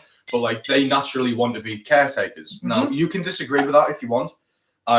Like there is science behind it. I just want to say we're not being sexist here. I'm just simply saying science. I'm what I'm saying, and James is just saying science. I'm just saying, I'm kind of like definitely my opinion here is I've always wanted a family. So Since I was a kid, I've always wanted a couple of kids, a loving wife, and I wanted to look after them as much as I can. Yep. And I think definitely in the past, and I think some males, a lot of males these days still think this, is I think they want to go out. I think they think their role is, and I think this is my role, definitely in the future if I do have a family, is if I want to get as much money as I can so they can live a better life than I lived. Yeah. Basically, that's what happened. Like my carer, Richie Curry. I left care because of incidents that's happened, and me and Michael. And I'm very sorry for that. And I'm still family with them. Family. I'm still family. Oh, not you're still friendly. classed as family with them. I'm still family with them. Yeah. We left on really bad terms, but we made it up. And this man had one of the, like, to be honest, he had a worse childhood than I did. And that's saying something, because I got put in care for many, not one reason, not two reasons, many fucking reasons. And this man, he looked after you. He raised you as if he was your own. He had not just two kids of his own, got married to my carer, the female, Mary Curry, and looked after their three kids that she had with someone, two kids she had with someone else, and also had another kid. Then took in one of her friends, or one of his wife's friend, his wife's son's friends, to look after him. Then decided to do foster care and look after me. And then once I left, has been doing not just foster work, but work that helps the people who immigrate to this country, like kids who lose parents. And like orphans and shit. This I heard a story, right, guys? And it was this guy who walked from Pakistan to Greece, all the way to Greece, to get sent to this country and live with that man. That's from Pakistan to Iran to Iraq, possibly up to into Syria, possibly into Turkey, then to Greece. That's fucking Christ. That is so far away. And he's like 16. And he would have had to cross the Dardanelles Strait as well, which is literally just a river. You'd have to board it there as well. 16 people. He's 16, guys. I don't know his name. I did know his name, but I'm obviously not going to say it if I remember it. Rakim. We'll just call him Rakim. No, we'll just call him man. This boy travelled from his home country, where his sister lives, and left her there in Pakistan to try to get a better life for his family and himself. I can understand. Pakistan's a shit. And they took him in. This man has so much care, and this man, Richard Curry and Mary Curry, have so much care for people. It's unreal, but the care system fucked them up. Care system is fucked. It fucked me up, and I can give you a fact. I've been in care. I was in care since 5-year-old, guys, and I left 16, 17. So I left 17. It was just after the. Well, I officially left at 18 because of the care system. But you had already left. You'd already moved out of the house by then, yeah. I was in care 5, 6, 7, 8, 9, 10, 11, 12, 13, 14, 15, 16, 17. That's 13 years, guys, in care. And do you want to know how many carers I had? 21. You had 21 fucking carers. Do you know how many? Do you know how many carers you should have in 10 years, guys? 1. 2. Carers you move in to until they find you a forever home. 3 at the most. Yeah. Right? I had 21. My brother, Ellis, he's in foster care. Mm-hmm. Yeah. But he got to stay in foster care in Hartlepool, so he's like a good half an hour drive from where we live. He lives in Hartlepool, and he lives quite close to my nana.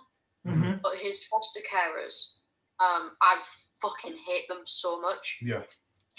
Absolutely hate them. One of them's like really American. She's got such a strong like American Texas accent, and the other one's called Michael, and I don't know, he's really creepy. I just hate him. Ellis has even told my dad that he hates them, but the fact is, he can't move out until he's 18. Yeah. They've like, my dad doesn't even have like guardianship or like what is it, rollover Custody. or whatever. And so my dad can't do shit, like basically. And do you know how much money it is to go to court to try and get it back? It's a lot of money. Fucking tons of money. The worst part about it is, like, I'm all for lawyers not being free. Like, obviously, they have to make their own money. Yeah. I don't think that they should be funded by the government, because at the end of the day, why would the government fund people that are trying to get murderers off? Otherwise, they would just completely get rid of them and just have them to prove that they're guilty. But, like, it does cost a lot, and I understand that it is expensive for people, especially depending on how long the trial goes on for, because obviously you've got to go through foundation, you've got to look through the evidence, you've got to talk to you've got to talk to the other side of the lawyers, like, not prosecution and, like, there's prosecution and there's defense. Those are in criminal courts, but in civil courts, like custody courts and shit like that, you've got both sides, but they both have to sort of share evidence and they both have to talk it out, make deals and shit like that. And that can go on for years. I mean, Jesus Christ, my investigation went on for 2 years, like, from the police. And if that were to take to... I know how long these court cases can last. I've been in one since I was in reception. Wait, I really? only just got out of one a couple years ago. Was that the one with your mom? Yeah. Well, I had... Like, I was... million social workers. I had... doctors. I got put in care, and then so there was 3 sides of mine. There was foster care, or social and Durham Council. Then you had my mum fighting for me and my dad fighting for me. So my mum was against my dad in foster care. My dad was against foster care and my mum. Foster care was against both of them. Yeah. So it was a 3-way It was trial. a 3-way. You'd think that they'd both try to, like, team up. And the thing, no, because they were separate. Yeah, I understand that, but at the end of the day, like, each other. yeah, but I mean, you both want your son out of foster care. Once you've got, like, if you team up and you both get your son out of foster care, then you shared could custody. Yeah, then you could figure out the custody and shit. They weren't on the same page then. Oh, So my first ever carers I was in abused my brother. They're no longer allowed to be carers. I just want to state that. Good. They went to court through the Durham, the people who, like, hired them, took them to court, and obviously they had to pay a massive fine. They're not allowed to be carers ever again. They should have been fucking put in prison for child abuse, not fined. They scratched all the way down my brother's back from spine to, like, backside, to hip bones, backside, just to the top of their ass, and slapped him so hard on his ass, left a man-sized handprint on his ass. Jesus Christ! We lived there 3 months, and the only reason why they got caught was because of school, because my brother couldn't sit down for 3 days. I'm just gonna say now, I'm all for parents disciplining their children, like, given, like, say my age, if my mum were to give me a smack, Sitting on the stair or something like that. No, like spanking or something like that, or getting the toys taken away. No, sorry, no. I Coming from the household, no.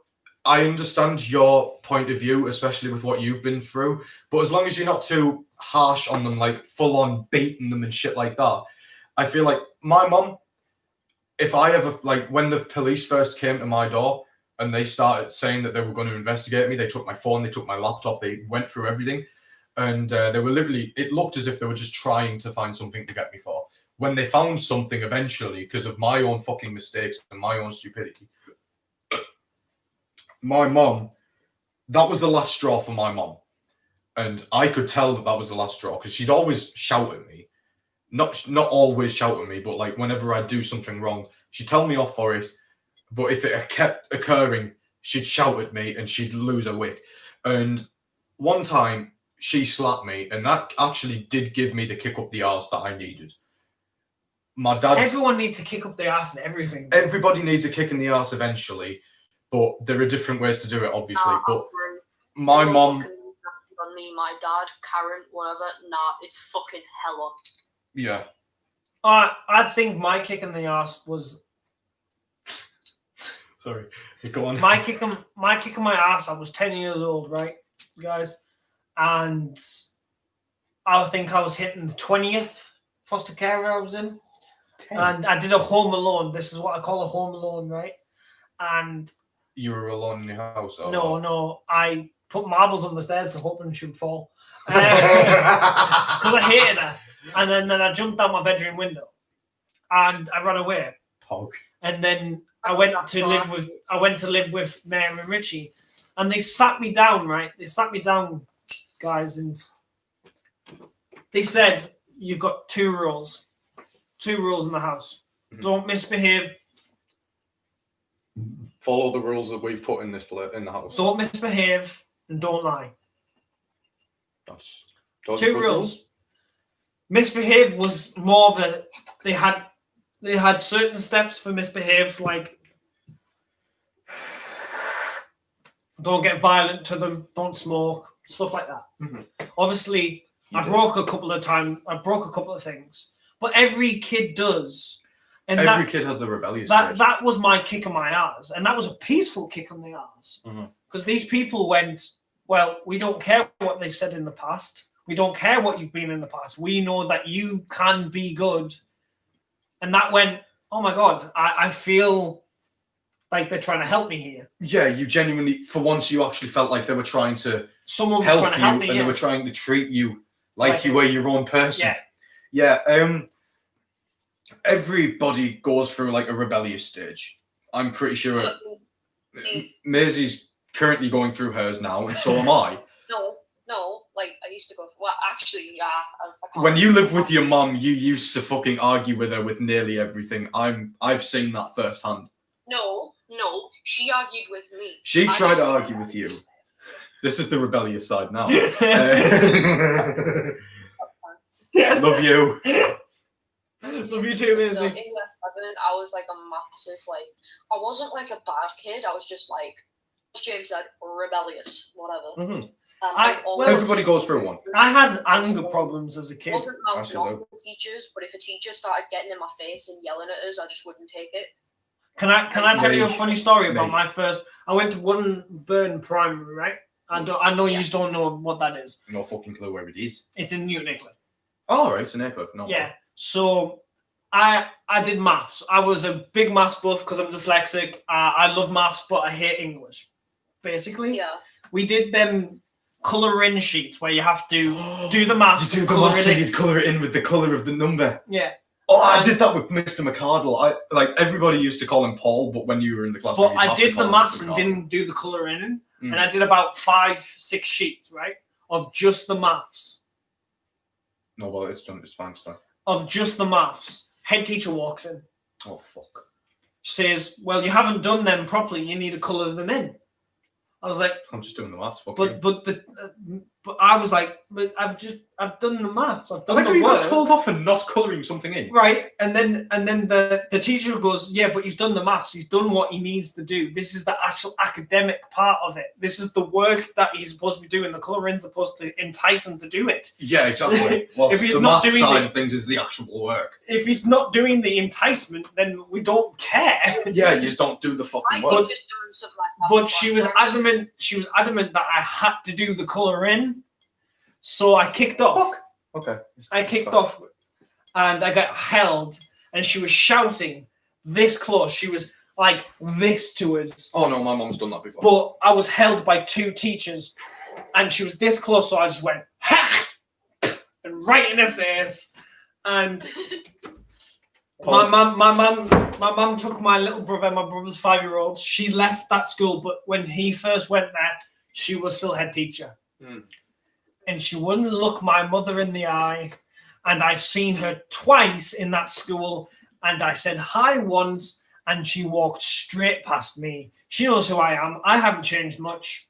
My face hasn't changed much. I sort of want to say a story close to that. Like, my teachers sort of know if I've done something wrong in the school, because if I was accused of something, and if I did it, I would sort of start to put up a fight. It was like, fuck you, basically. I'd basically just tell the teacher to fuck off. And after a while, I would apologise to them for it, because at the end of the day, I was in the wrong, I did it. But if I didn't do it, they know that at the end of the lesson, if I didn't apologise, that I didn't actually do it. Yeah. Or if I had persisted, if I had kept fighting about it, and if I had kept arguing with them. There was one teacher who was head of computing at the time who really didn't like my attitude because of that. I have a computer science teacher story. Got fired instantly. We can say that in a minute. But yeah, she really didn't like my attitude because of it. Because according to her, I couldn't accept the fact that I had done something wrong. Everybody in that class says, look, he'll admit if he's fucking done wrong. But he won't if he hasn't done it. And she still didn't care. By the end of the year, the amount of times that she had accused me of something, basically at the point because she didn't like me, she would accuse me of anything. If anything went wrong in the classroom, she'd accuse me. She would accuse me of it. I would constantly fight on about it. But every single time that I actually did do something, I would apologise. And I thought that by the end of the year, she would have noticed that. She would have caught on by now that I clearly had a pattern. But at the end of the year, before we broke up, I walked up into her office and I said, look, every single thing that you have accused me of that I have not apologised for, I did not do. And she says, honestly, James, I can't remember half of them. And she says, so you made me get angry. You made me lose my temper at a teacher, something that I didn't want to do, for basically no reason, because of the point that you forgot about it. You've put negative points onto my class charts. You've ruined like the reputation that the school has for me. You've accused me of all sorts, of being a disruptive person and everything like that. But fair enough, I have been disruptive in the past, but at the end of the day, everyone has. Everybody has a disruptive side. If you sat with your mates, you'll fucking talk. It's as simple as that. But like, she looked at me and she's like, James, I don't care what you did and what you didn't do. And I'm like, so have you finally understood my pattern now? And she's like, I don't understand what fucking pattern you have. So I just walked out of the fucking classroom. Because I'm sorry, right, but every teacher there knew that I had a pattern. I've only started to realise it recently that I had a pattern. Because it was sort of, if I'm accused of something that I haven't done, I will defend myself to the end of the fucking planet. But if I have done something, I'll apologise for it.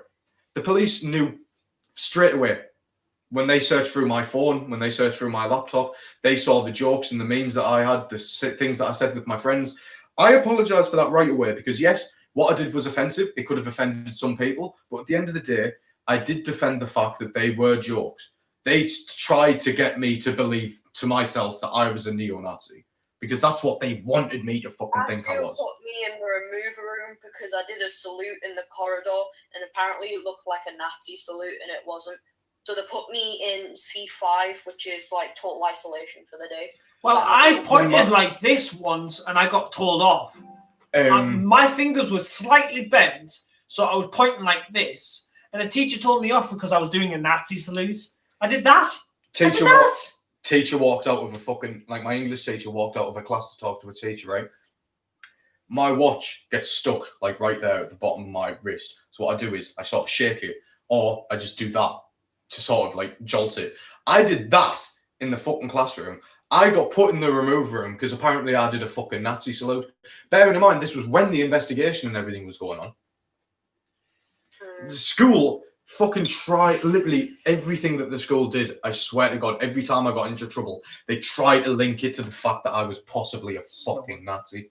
Is it actually snowing? I don't know. Yeah. Pog. I've had my fair share of bullshit teachers. So, I have a good story for you. The guys. police, like, hang on, I'm Wait, just can I gonna. ask about my computer science story? Yeah. I'm gonna. Maisie first, then Can I me. quickly finish off? Yeah. James, Like- Maisie, me. It's gotten since I've been kicked out of college, and the police have been involved with the reason why that I got kicked out of college. They've realised by now my pattern. I'll defend myself if I haven't done it, but if I have, I'll apologise and I'll realise I'll what go I've set done. up the next live stream. Yeah, whilst While Maisie's you telling and the story. Maisie, yeah. But yeah, the police have even realised it. So the second that I got kicked out of college and I got that interview with the police and I explained my story and I defended myself, they instantly realised that it was bullshit. Yeah. I'm not going to go into what happened because it's my personal life. Yeah, no, I wouldn't expect you to, James. Yeah, I'll probably explain it later in like a Q&A or something like years later because I've been Me Too'd once. I don't want to get fucking cancelled already. Me too again. I don't want to get Me Too'd. Me too, dude. Thankfully, I didn't have this teacher. We were supposed to have this teacher though. This happened at the very beginning of year 8. So we had a new computer science teacher. I can't remember his name, but it was quite long. I know that. And it began with an I think it was like Mr. Aberamagal. McLaughlin or something. McLaughlin. And Scottish people he- are always cunts. He was quite young. I mean, he was young for a teacher. I think he was 19, 20. So he's not that much older than Jake. Fucking hell. Um, A teacher. Basically, what's happened to the other class? This happened to one of the other form classes. I remember this girl. She was off school for weeks because of it. Mm. What happened was a lad that used to live next door to me called Jackson. He wasn't messing around, but he was talking quite loudly to his friends or whatever. He got really angry and started he was screaming. Everyone said that his face went like bright red. Bear in mind, there was like 30 odd students in this class. Jesus. His face went like bright red, and he went up to Jackson and he was screaming at his face. Told him to get out of the classroom. So Jackson got his bag, got his book, whatever, and was going to leave. Yeah. And before he got to the door, I can't remember what he said. He said something like, "Do you actually want us to go? Where am I supposed to go?" And the guy basically grabbed him by the neck and pinned him to the wall and was screaming in his face. Jesus. And this triggered some of the other lads in the classroom, and they were all getting up oi, what are you doing? What are you doing? Obviously. What the fuck are you doing trying to get him to stop? Yeah, he was pinning him against the wall by his neck. And I know that Jackson isn't a big lad, but this teacher was certainly bigger than him. Yeah. He had him pinned against the wall by his neck, and he was going red. He was you could see the veins popping out on his forehead. He was probably choking. Wait, Yeah. sorry. Computer science teacher fucking pinned a kid up against the wall by his neck. Fuck off! No way. No, it Yeah. didn't work. That's what I have a story like that as well. That's fucking shocking. That Yeah, so that that's what is this unreal. class- Sorry, I just walked into the conversation. Sorry. So he was pinning this lad up, Jackson, by the neck against the wall, and the other lads were getting up, out the chairs and basically saying, "What are you doing? Stop it!" Yeah, what the fuck is wrong with you? This girl, she's lovely. She used to sit next to me in maths. Her name was Amelia something. I'm just gonna call her Amelia, not gonna mention her second name. She was used to sit next to me in maths all the time. Yeah. Apparently, she started crying, and the guy looked like he was gonna panic or something. He was his eyes were darting around the room and something, and he let Jackson go, and then he was turning around and he saw all these lads standing up, and he grabbed the nearest thing to him, which was one of the computer science chairs, and he flung it towards this girl Amelia, who was now like crying and almost having a panic attack. He threw the chair towards her. It didn't hit her. Thank fuck. But he threw it towards her, and it hit the like window, bounced off of like didn't like because the windows aren't that high, but the room's quite tall. Mhm. It hit the window, but our windows are like super fucking strong. It hit the window and then it bounced off the window and fell back onto the floor. And I remember who told me about it? I can't remember who told me about it, but several people. We were sat in class and they were all in the classroom and they all looked like really shaken up. Yeah. This girl and Amelia just ended up like running out of the classroom as fast as she could. One of the lads had like followed her out, ran next door, gotten the teacher. Another teacher came in, and I can't remember what happened, but he said that like the teacher, the really angry one, he was stood in the corner. I don't know what he was doing, but he was like grabbing his wrists and stuff. Does that make sense? Yeah, he's a fucking junkie. No, like he was like grabbing his wrists. I don't know. He was What, grabbing like- his wrists and stuff like like that. this? And apparently he was looking like really like stressed out. And the teacher from the other classroom evacuated the class. This other lad went and got another teacher from the other classroom that was next door, because there was 2 classrooms next door. Yeah. Got the other teacher.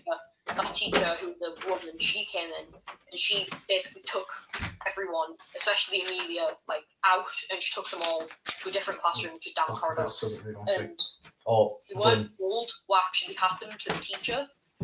yeah. I just saw Jake like run past there. I didn't know what he had, but Hang on, quickly, Jake, look out of the window. The snow's starting to lay. Oh fuck, that's sick. Right, if it gets late enough, right, because I reckon the snow's going to melt by the morning. Yeah, If it gets late enough, do you want to go outside and have a snowball fight? maybe. If we stay up late enough and it starts to lay a lot, do you want to have a snowball fight? May as well. Fuck it, why not? Continue your story, Maisie. we never really told what happened to the teacher. Julius Morgan was fired because we never saw him again. Fucking hell. I have a story like that where basically we were trying, like, the school was looking for another, I think it was a geography teacher, because one of them had left. And no, it was a history teacher, because Mr. Riddell, who was my year 8 history teacher, he was a cunt, honest to God, literally would get everything that he learned off of fucking Wikipedia. And the police investigated me because they thought I was a Nazi, because I knew too much about Nazi history. He sent us a PowerPoint when there was a snow day, literally had fucking swastikas on the side, like Nazi flags on the sides of every PowerPoint, pictures of Hitler fucking saluting and everything. I'm sorry, but how the fuck can you say, like, how can they be investigating me for that when they literally sent PowerPoints like that? Like, But- it's government law to learn about World War II. It's fucking government law. Yeah, exactly. But because I learned about it before, I knew about it more because I taught myself. Yeah. They thought I was a fucking neo-Nazi because of it. But that's beside the point. He left by God fucking knows why. He eventually came back and became a fucking computing teacher for some reason. But he left, so they were looking for a replacement. I remember one that we had, that Miss Kayla, who was the head of history. She's fucking brilliant. She was really strict with you and she'd shout at you for fucking anything. But me and her used to talk constantly to each other. We had the best crack basically to each other. There was Miss Dent, who was another history teacher. I remember when I first moved down a set, from set A to set C in history, I was with all of my friends who were in set C history. And I remember the first thing that she said to me was, "All right, James, you know what? I'm going to trust you to sit next to your friends and look after this motley crew of idiots." And I'm just like, the fact that they're that old, they can get away with calling people idiots and like students idiots is fucking hilarious. But yeah, they were looking for another one. And I remember I was on it's like a sort of C shape for our school. And I was on the right, like the furthest right of the school. Not that one, furthest right of the school. And the history classes were on the, like, where you go into the school. Basically, we were, like, there was a new teacher and he was classed with, he had to go over a lesson. honest to God, man, the fucking first day that he had to like go over a lesson, it was teaching a year 7 class. Year 7 girl got a bit cocky, started mouthing off to the teacher. She got sent out because, from what I've heard, she got told off because she passed someone a pen, and she started mouthing off to him. I was in year 9 at the time, so obviously year 8, year 7, like I was friends with some people from year 7, some people from year 8, a lot of people from year 9. But yeah, so I heard about this. But the thing is, I could hear the teacher screaming at the girl outside, like when he sent her outside from the other side of the school. He was calling her a miserable fucking whore who will never amount to nothing in her life, who in the future, by the time she turns 18, will already probably be pregnant and selling herself out for drugs. It got Was he wrong, though? What? Was he wrong, though? That's the thing. She was a normal person. All that she got wrong for was passing someone a pen. Wait, you actually told me this story before. I remember I went off at it because no teacher should fucking say that. Screaming at it at a year 7 child. She was bawling her eyes out, and you can just to say hear her crying through the fucking screaming, right? It got so bad to the point where literally Obviously. we were looking out of the windows. We saw every teacher fucking leave their classrooms, go over to them, right? From what I heard, some of the year 7s that were in that class, they snuck out, like they looked through the window. They saw the teachers dragging that fucking teacher out of the school. Aye.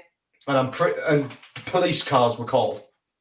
I only found out about what happened like the day after, like the context behind it, but I knew the screaming. And I just couldn't figure out why the police cars were there. I thought that they would have just kicked him out and that's it. But no, they called the police on him for fucking abuse. Yeah, well, good. There was one teacher that I had. Do need a wake-up call, but they don't need that. Yeah, but that's the thing. This was before like the year 7s became cocky little shits. Yeah. Like they were starting to get cocky, but they weren't that bad. They were still all right kids, but they just had like mean streaks every now and then. Oh, the fucking year 7s at our school are awful. Yeah, like the year 7 now, they're little cunts. But you have to threaten some of them to like and get in their faces because like some of them are just they're horrendous. They'll like start to come up to you and start like threatening you and shit like that. You get in their space, it's like, what the fuck you doing, you fucking little cunt? It's like, oh my god. Yeah. I once got threatened to get stabbed. Right? Fucking I bumped into this year 7, right? He went up to fucking here on my body. Like his head was here on my fucking body, right? I bumped into him by accident. He started screaming at me saying he was going to stab me. So do you know what I did? I fucking knelt down to his height and I just went, try it, kid. Because you can't steal a compass from maths class. It's too big to fit in your pockets. I fucking stood up and I walked away. I knelt down to a fucking child. I've never done that to a child before. Not even to my own little cousins. I always look down, not look down on them, but I don't kneel down as if I'm fucking talking to a kid. I talk to them as if they're normal people. That's your job in the school as one of the bigger kids. We're supposed to set the examples. Nah, right? One of them threatens to stab me, I'll fucking punch the cunt. Right. That was one of my good days, so they're lucky they didn't get a fucking slap. I remember it, right? You know Mr. Carroll? You having fun there, Jake? Yes, I'm having fun. Sorry there, Maisie. Yeah, Mr. Carroll? Mr. Carroll, fucking banger of a teacher. His friend was actually my old, guitar lesson teacher. So Mr. Carroll used to always check on us, how are you doing in guitar lessons? If you learned how to do this yet and this yet. And I was like, yeah. And he's like, oh, cool. You can show us next time we're in music. And I was like, yeah, I will. The guy was just an overall class guy. As well as that, there was something that I was dealing with when I was in year 7, because he was my head of year. And it almost involved the police. The police actually came to my house once about it. Fucking hell. I didn't press charges or anything, because it was over an assault. But anyway, he was, banging, helping us through that. My partner's right here. But he's really chill.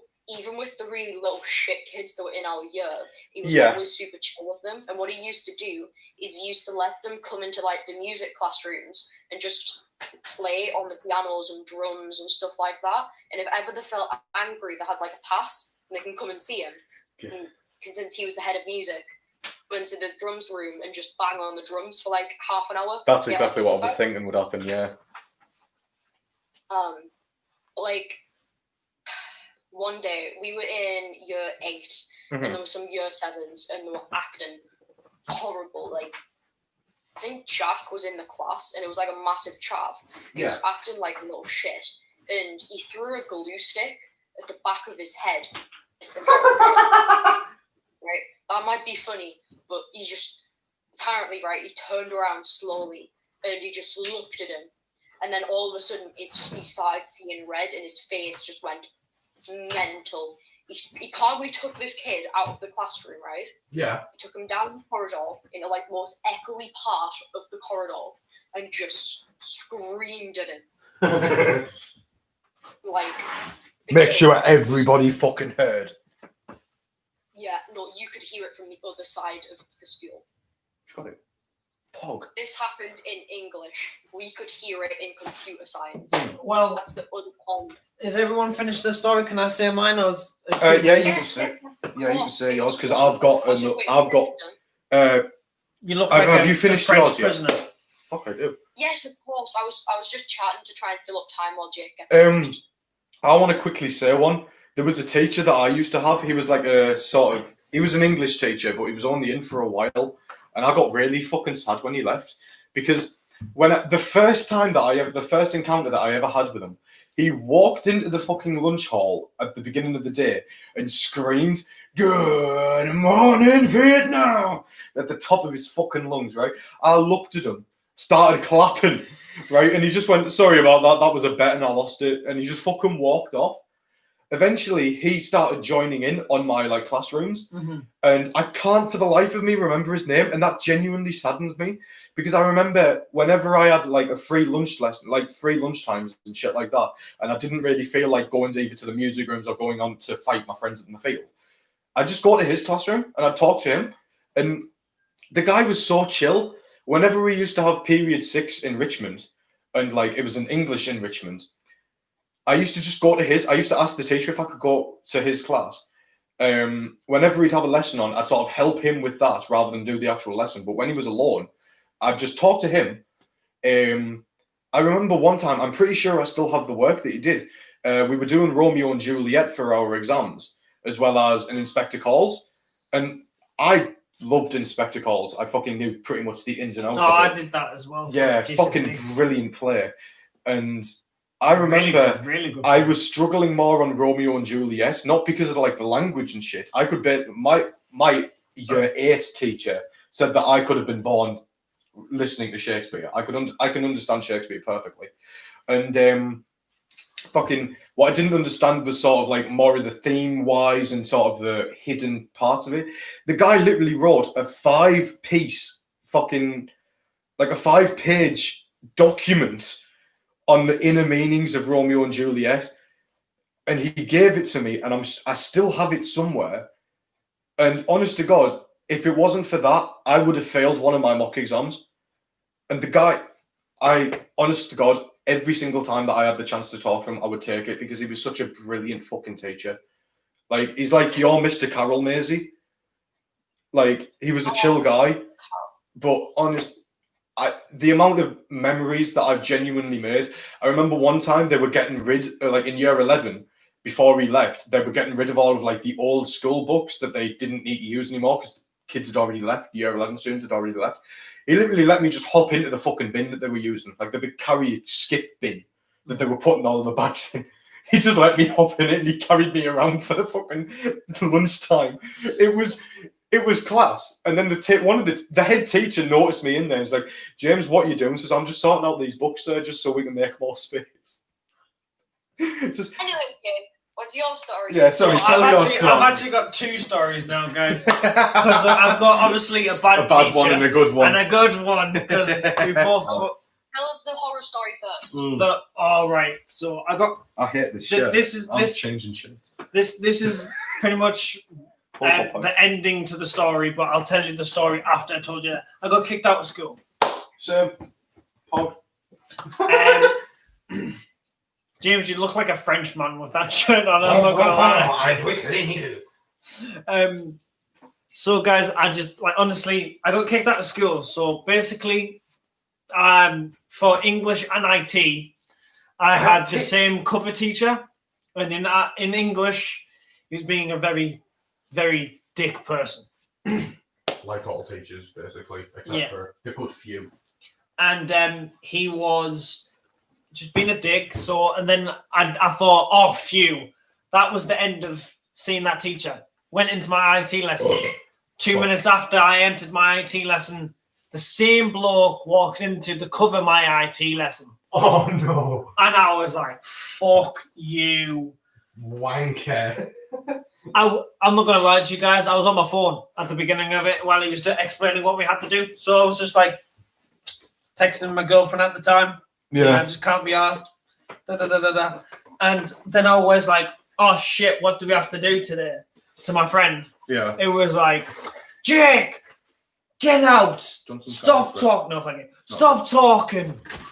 I was like, well, I'm asking what I need to do in lesson. He was like, I don't care. Get out right now. Ah, yes. Sorry there, sir. Sorry for asking what I was supposed to do to make a contribution to the fucking lesson that you were trying to teach. You miserable fucking wanker. I got up onto the table where the computers are, walked over the tables, jumped down off the tables onto the other table to go across that table to get to the door, and then walked out. Is that why you got kicked out of school?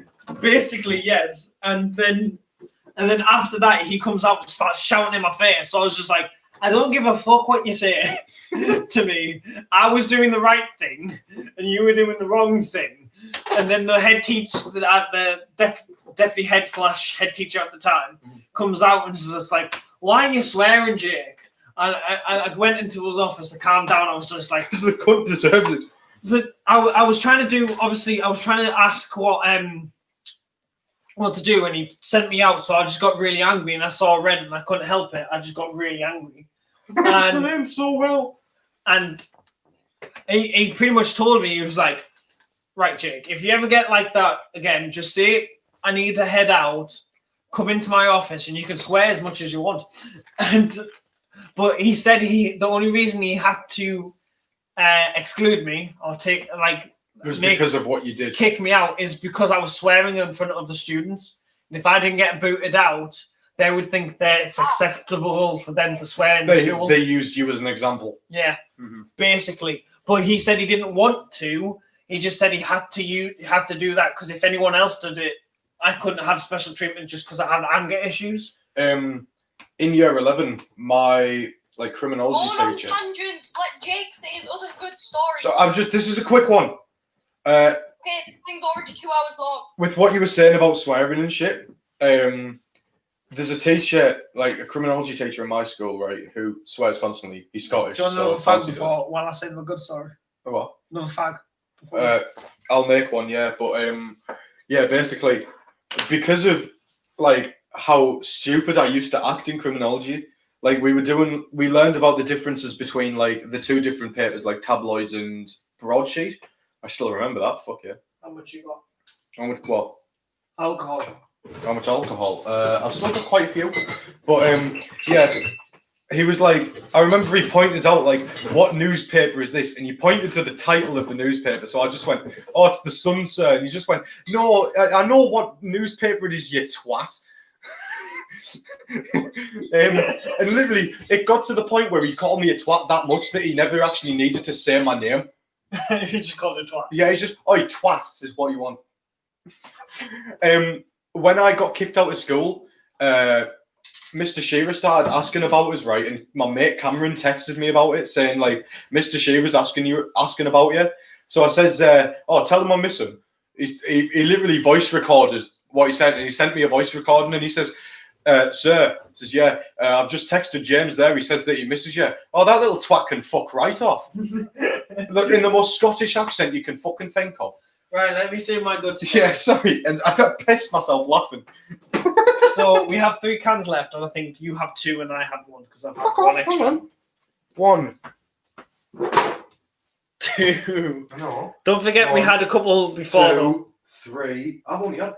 No, 1, 2, 3. There's a bottle down there. That's 4. 4, 5. Well, so 3, 4, 5, 6, 7, No. 8, 9, 10, 11, 12. Those are different ones. Those 14, are 15. the ones on here. Okay. Those are the ones from One, that you 2. gave us before we bought these. 3, 4, 1, 2, 3, 4. 5, 6. 1, 2, 3, 4, 5. One, No, 1, 2, two. 3, 4, 5. Those ones are 6, yours.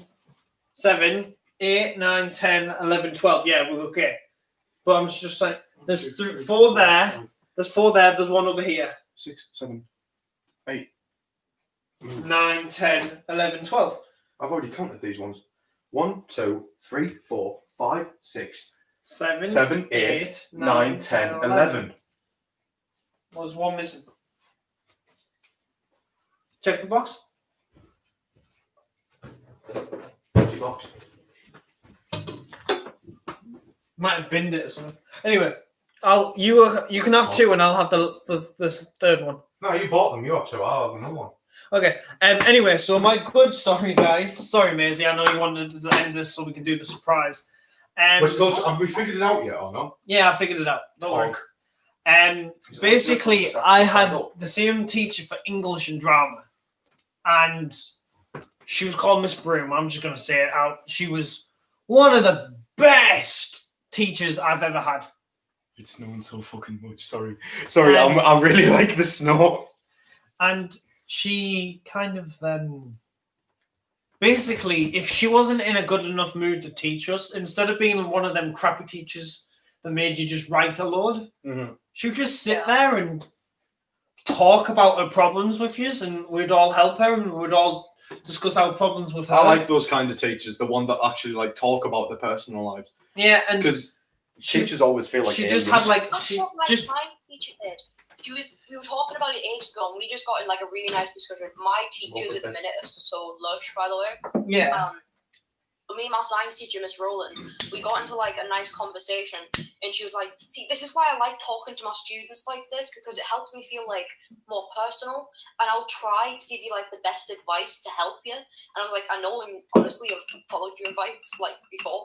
Like, I don't know. I love it when teachers feel like they like have that personal connection with you. It's not just like robotic, like Anyway, blah blah blah, do this work, blah blah blah." yeah. So she obviously she knew I came from a special school instead of being in a mainstream, guys. And shut up, you. And she tried to help me as best. She actually asked the school to move me into her set for year 11. And she was just one of the nicest people ever. Special school. I love you, you know that. And she legit said I can go into a classroom anytime to work or just discuss problems or anything. She was one of the lovely. This is still fucking oily. I legit, like, I think it was about 6 or 7 times, I legit just went into my room and just went, "Miss, I'm having a really bad day. I really need to discuss something with you." Oh, there it is. That was mine. Oh, is it? Where the fuck mine gone? That's not it. Over there. Oh, yeah, it is. Fucking hell. I'm retarded. And roll fag while we talk. And there was a year 11 show, right, guys? And I did a really bad mistake. I kicked off. I kind of really got angry with the teacher, and I kicked off. And I got kicked off the show. Pass us more papers, will you, mate? I don't know where the fuck they are. Might have moved them for you. Oh, shit. Are they on the... Hang on. I'll do that. Cheers. And she sat me down after I calmed down, and she was like, "You do know why I have to kick you off the show?" And I was like, yes, miss, I understand, but because at this point she told us that she was leaving. Oh. She broke down. This was 1 hour English session. She broke down, fully crying in class because she said she didn't want to leave us in year 11. But if she kept that mortality, she would never leave. Yeah, She always would have a year 11. Eventually. She got an offer to do a better job in a different school, and she, oh shit, You fucker. and she took it. She took it, Good. and I do not blame her. That's what I would do if I had the opportunity. Better opportunities, you could take it. Yeah, God, yeah. But she broke down fully, like proper, full on crying. Her husband left because she got married in the school as well. Like not in the school, but she met her husband in that school. Yeah. So there was a lot of cement, like a lot of feelings in that school because she met her husband there. She had her 2 kids while in that school. Like she'd been there. That school was her life. Yeah, basically. She put her life into that school. Yeah, and Fucking hell. she broke down fully crying. I can and understand that. So basically, I got really upset when I found out I got kicked off. So I promised her I would be good from that day on in school. You try if she would keep me on the show. And she said if I can stay a week, I can still practice, but I'm kicked out the show officially. But if I stay good for that 1 week, she'll put you back on. She'd put me back on. Yeah. And do you know what I did? I did fucking good that 1 week. And the first show happened, and it was dreadful because we only had 1 week of practice to actually go through the whole show. And the day of the second night, so we did it on the night, but the day was do you know how at the end of school you have that chance to go on the award trip? Yes. She gave us an ultimatum. Ultimatum. Yeah. She said you can have a failure of a show and again tonight, or you can not go on that trip. You can stay here and you can practice in your team building. There was 7 of us, 7 out of a cast of like 30, who stayed back for her and built up our. I think there were a little bit more than 7, but there was like 11, I think, at most. Yeah. There couldn't have been a lot. No, there wasn't a lot at all. And we pretty much stayed there, did activities, team building. And we showed her, because she still had to do like lessons with some years while the trip was going on for the ones who weren't good enough. Oh, Pog, the alcohol's kicking in. Yeah. And she came back and was like, oh, I didn't expect 7 to 11 of you to stay here. Because I know there's definitely more than 6, but I don't know. We'll say about 9. Yeah. And we stay there. We all break down when she finds out we stayed there for her. And she breaks down again. And do you know what? Do you know that show was twice as better as the first night? 4 times, if I have to say my best. And that was because all 9 of us, in quotation marks, because that might not be accurate. It was around about that number. So just say all of us. All of us stayed back and tried our hardest to fucking do something for her. And do you know what she did for us? Did she take you all in the van? No. Well, she said so when all of us are 18, all 9 of us, when we're 18, she'll take us out for a meal. First blowjob. Oh, wait, meal. No bother. It's heavy, isn't it? Oh, that's all right. No. So, Maisie, how are you? While we have this I'm okay. I've just been happily listening to us all go on tangents and. I quite like the wholesome stories from school that we have because it feels like we have a lot of bad days at school, like bad teachers, stories of bad teachers, stories of bad people, but there are always good times. And I feel like you'll remember a lot of the bad times because Like, they happen more, but the good times are always That's ones just that life you though, will isn't it? remember. Yeah, you've always got to look on the bright side of life because no matter what, there'll always be something that tries to pull you down. I'm going to take those bottle caps home, by the way. Also, mentioning shows and stuff. Fun fact: I was actually really good at drama. Were you? Yeah. All the more reason to cast you in rec. Yeah. You know, in Manor, we choose our options. We get our options a year earlier. So we choose ours in year 8 and we get them in year 9. So it gives us more time for us to practice for our GCSEs. What the fuck did you just eat? Was that snow? Yes. It's on like the stream or whatever. Anyway, I was really good at drama and stuff. Apparently, I always have been, but I don't think so. No, I think it's just thank because, you. like, I know it's basically in primary school, I was like the only naturally blonde person in my class. Yeah. Did you get? Everyone else had like brown hair, but like with blonde dyed ends. Yeah, they died. So did you get stereotyped as the blonde person who would be dumb? The dumb blonde girl. Yeah. Pretty much all the time, but like in primary school, I wasn't always like in the Christmas shows because not all of them are like Christmassy nativity themed, but in like just shows in general that we put on, I was always like wanting to be the lead role. Yeah. And it got to a point where I was just like, no, I'm Well, done. No thanks. Instead of Greatest Showman for my last play, we did instead of Grease. Sorry, I was going to play Duty in Grease. I got like, but we decided to do the Greatest Showman instead.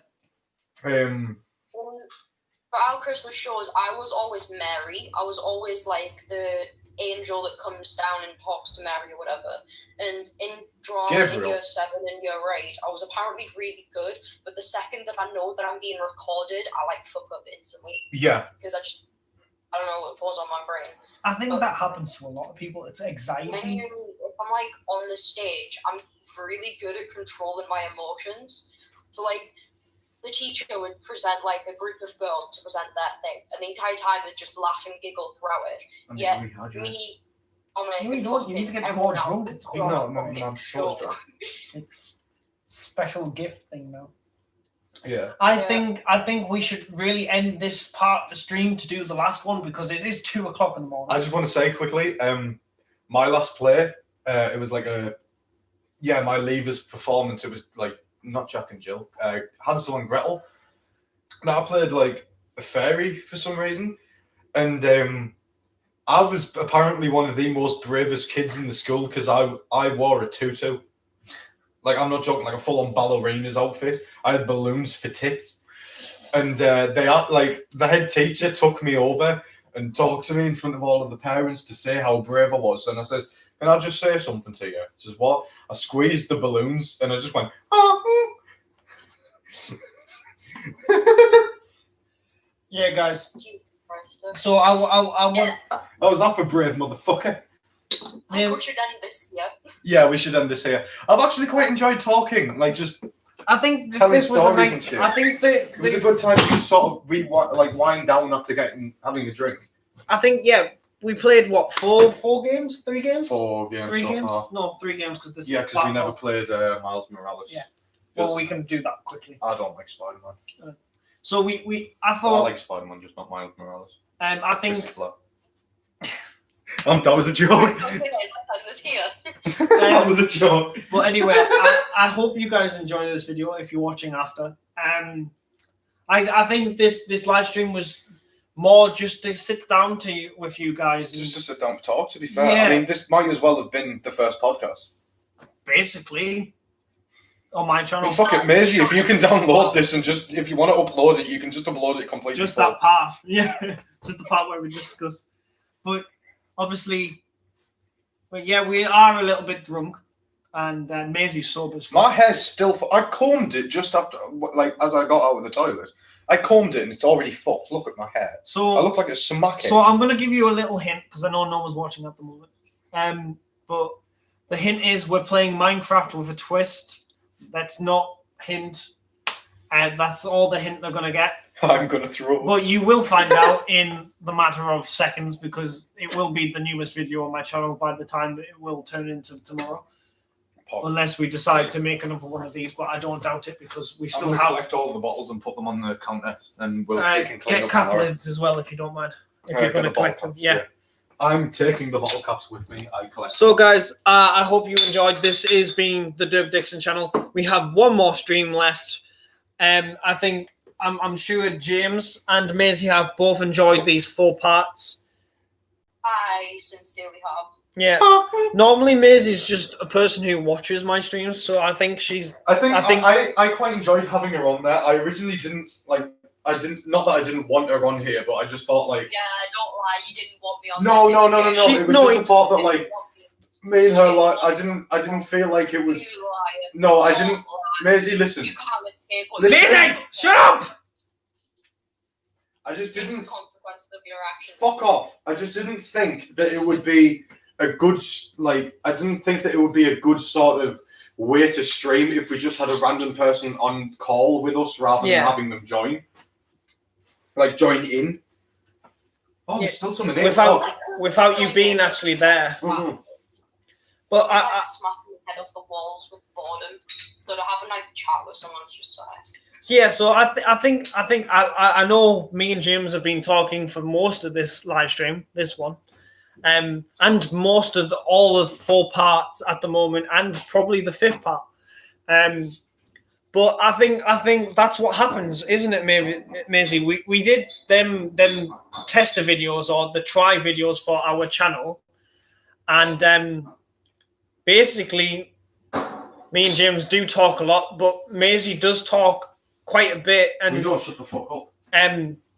basically, Stop. Maisie's like the person who kind of sits in between us, because obviously me and James for a lot of things have a load of different opinions on a load of different things.